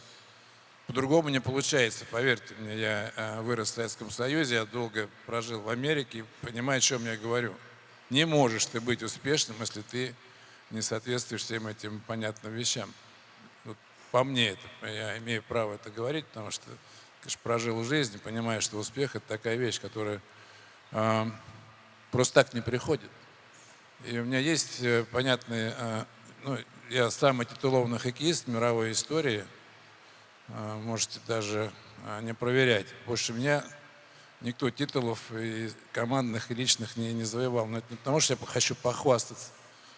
Хочу сказать, что мне сильно повезло и с кумирами, и с героями, и с друзьями по команде, и страной, которая нас поддерживала. Ну, конечно, семья, которая всегда была рядом, даже в таких непростых условиях, в которых мне приходилось оказываться в своей жизни.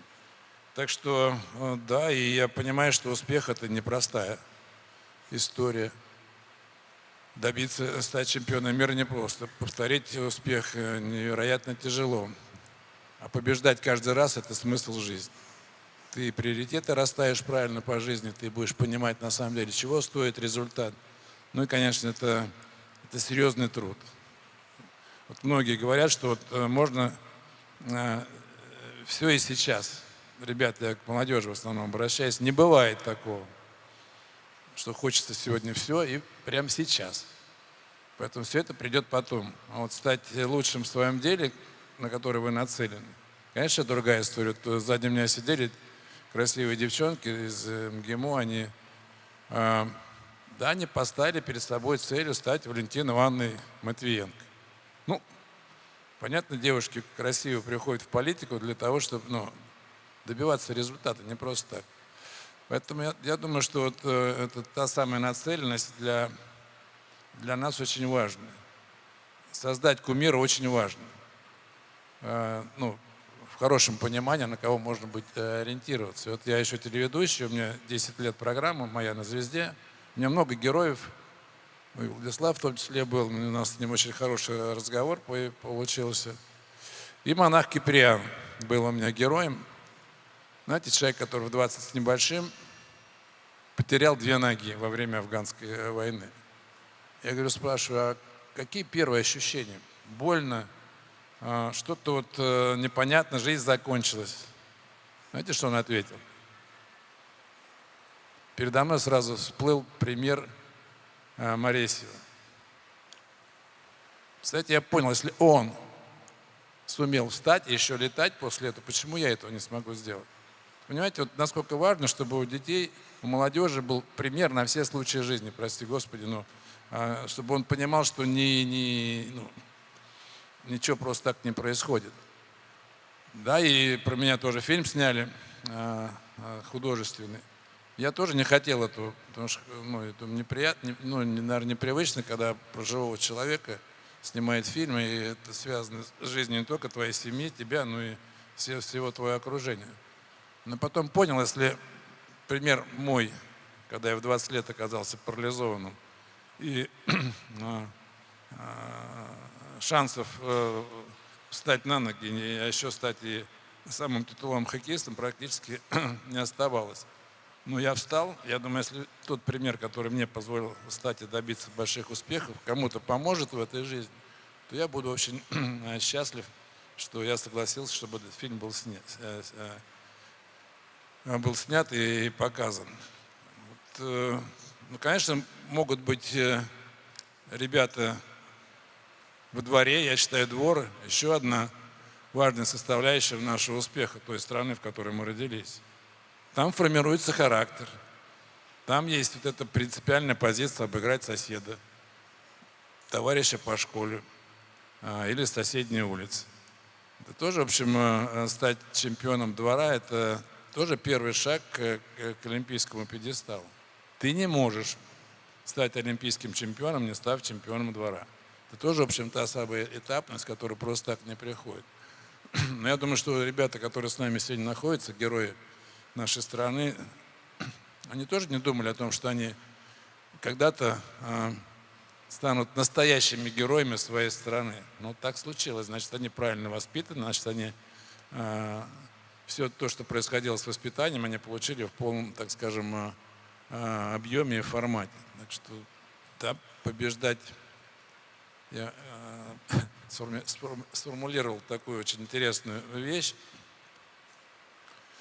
Хоккеистов награждают обычно на льду, но только на Олимпийских играх сооружают большой пьедестал, да, куда команда может встать. И вот ты стоишь на верхней ступени пьедестала почета, в честь тебя и твоей команды страны играет гимн, слева и справа те лузеры, которых ты обыграл, они тебя ненавидят в этот момент как никто. И ты понимаешь, что закончился, подняли флаг, закончился гимн, и в этот момент я понял одну очень интересную вещь. Если ты не будешь пахать 100 раз больше и быть психологически уверенным на 1000%, то ты больше на верхнюю ступеньку не заберешься никогда.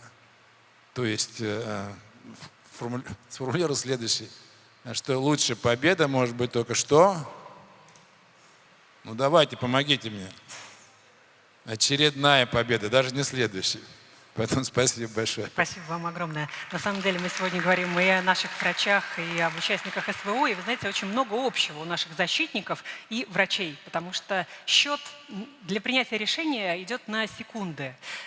Думать некогда, нужно действовать. И герои, наверное, это и есть те люди, которые не боятся принимать сложные решения. Сергей Сергеевич, скажите, пожалуйста, вот ваши коллеги, вы сами, вообще, наверное, нет времени даже подумать, что каждый день вы совершаете что-то героическое, спасаете жизни. Мне кажется, нельзя вот прям задаться целью стать героем. Понимаете, так не бывает. Как-то осознать, вот в этот момент я совершаю подвиг профессиональный. Мне кажется, что к этому приходят люди, которые добросовестно каждый день делают свою работу.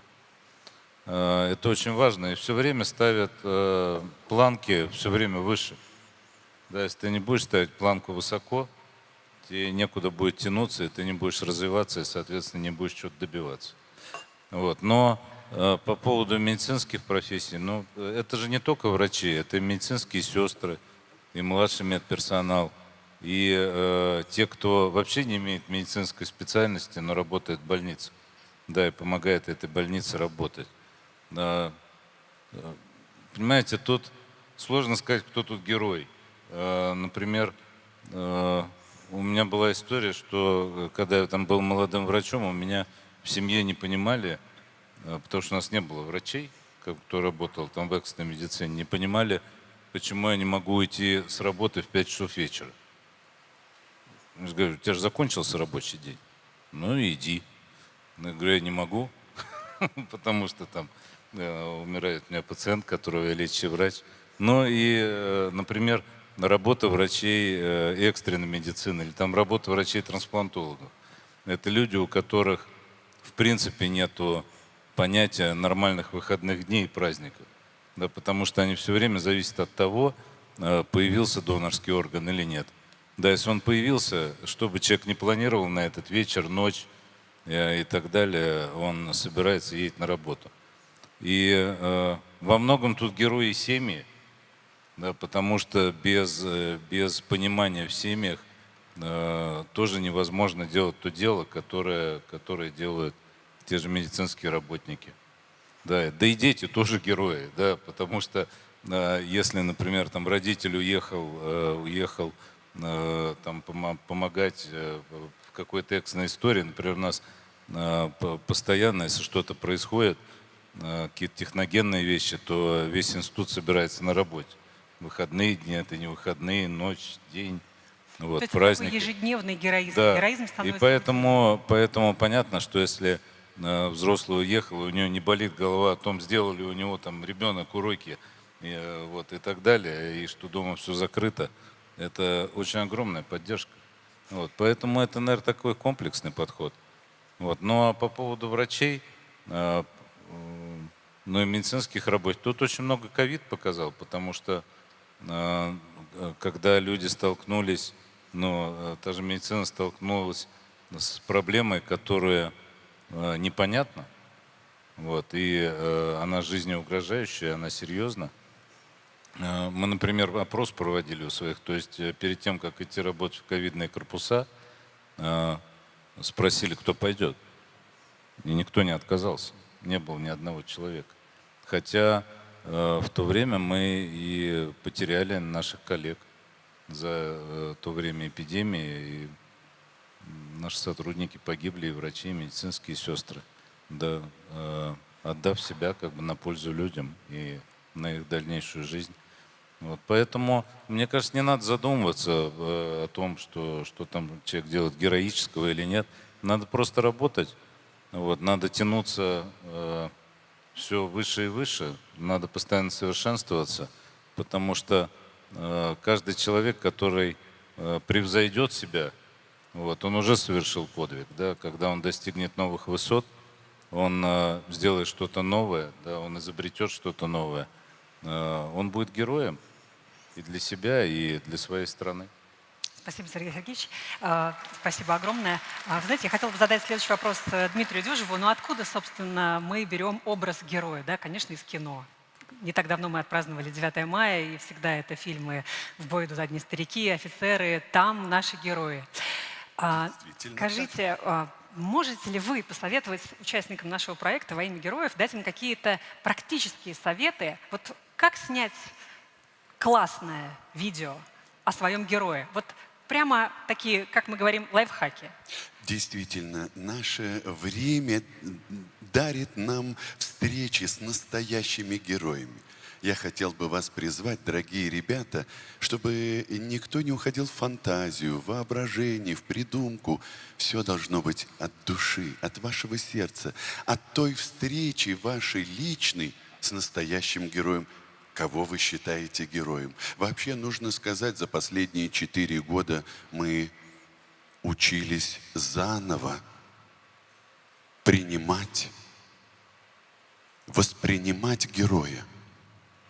И это было непросто, когда на сегодняшний день среди нас, буквально здесь, на этой сцене, сидит герой, скромный человек. И вообще время говорит о том, что настоящие герои – это люди, которых, может быть, в обычной жизни мы можем не заметить. Но когда Родина говорит «защити меня», именно они встают и идут на работу, идут на передовую. Нужно сказать, дорогие ребята, что это не просто осознать героя, его чувства, его мотивацию, его философию жизни. Поэтому, пожалуйста, будьте очень внимательны к своим героям. Вообще хотел бы признать и обратить внимание моих коллег из цеха разных искусств.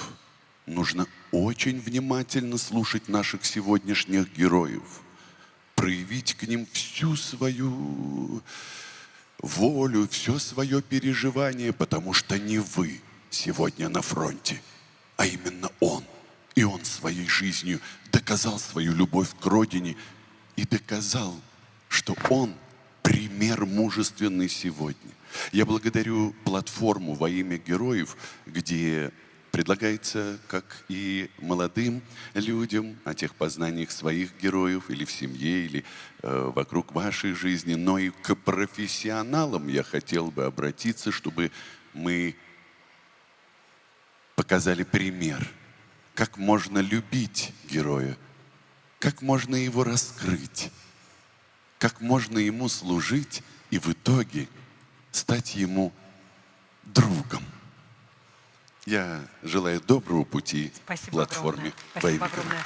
Коллеги, вы знаете, еще раз хотела бы обратиться к Владимиру Сергеевичу Михайловскому. Спасибо, что вы сегодня с нами, кавалер 3 орденов мужества. Мы много сегодня говорим о наших героях. Вот к вам, наверное, последний вопрос, и потом завершим совсем небольшим блицем. Мы много говорим о наших защитниках, героях СВО. Какие они в жизни? Что бы вы хотели, чтобы все о них знали? Какие они по своим душевным качествам? Вот что бы вам хотелось, чтобы вся страна о них знала? Вот буквально в нескольких словах. Что это за люди? Безусловно, это те люди, которые думают о своем боевом товарище, о чувстве локтя. Это боевое братство, которое в сложной ситуации не думает о себе, оно думает о том, чтобы помочь, не оставить в бою и, конечно же, пожертвовать самым дорогим ради другого. Это жизнь. Пожертвовать своей жизнью. На самом деле, это вы предвосхитили мой следующий вопрос в коротком формате. Блиц. Вот одно качество, без которого герой не герой. Вы, наверное, уже на этот вопрос ответили. То есть это возможность пожертвовать собой. Да? Пожалуйста. Как вы считаете, одно качество, без которого герой не герой? Человечность, которая вбирает в себя все самое важное. Уважение, справедливость, доброту. Все, что олицетворяет человека человеком, независимо от обстоятельств и трудностей, всегда им оставаться. Сергей Сергеевич. Я даже не представляю, что, когда мы уже до конца дойдем. Мы сейчас израсходуем запас. Вот. Но, не знаю, мне кажется, я в одном слове не могу. Это, наверное, любовь и самопожертвование. Пожалуйста, Вячеслав Александрович. Мне кажется, вера – это то, что и дух – это такие наши сакральные вещи, которые дают нам возможность преодолевать любые испытания. Поэтому, да, мне кажется, все остальное – это трудолюбие. Мы об этом уже говорили, и целеустремленность, и вот, знаете, самое, наверное, главное для молодежи, для нашей знать, что они родились на невероятно крутой земле. там, где за долгие тысячелетия наши предки двигали цивилизацию, заставляли людей думать о главных ценностях, и мы по-прежнему этой цивилизацией сегодня являемся, где главные ценности — это то, что связано вообще с отношениями, с семьей, с друзьями, со двором. Опять же, я вырос в команде, в которой не было никаких компромиссов в плане по отношению к тому делу, которым ты занимаешься. И вот великий Тарасов, я вот хотел вспомнить, потому что тот учитель, который еще является для каждого из нас, учитель наш, тренер, преподаватель, главным ориентиром. Что он говорил нам, мальчишкам? Он говорит: мальчишки, если вы поймете, самое главное ваше преимущество, оно здесь. Название вашей страны, вашей команды, а не ваше имя, которое у вас на спине, то вы будете непобедимыми. И завершающий ответ. Великий Тарасов так сказал. Спасибо. Дмитрий, как вы считаете? Вы говорили о том, без какого качества герой Одно может... качество, ну уже одно у нас не получается, действительно, Да. тема объемная, Без несколько качества качеств. которого... Вы знаете, это безусловное наличие наставника, воспитателя, учителя.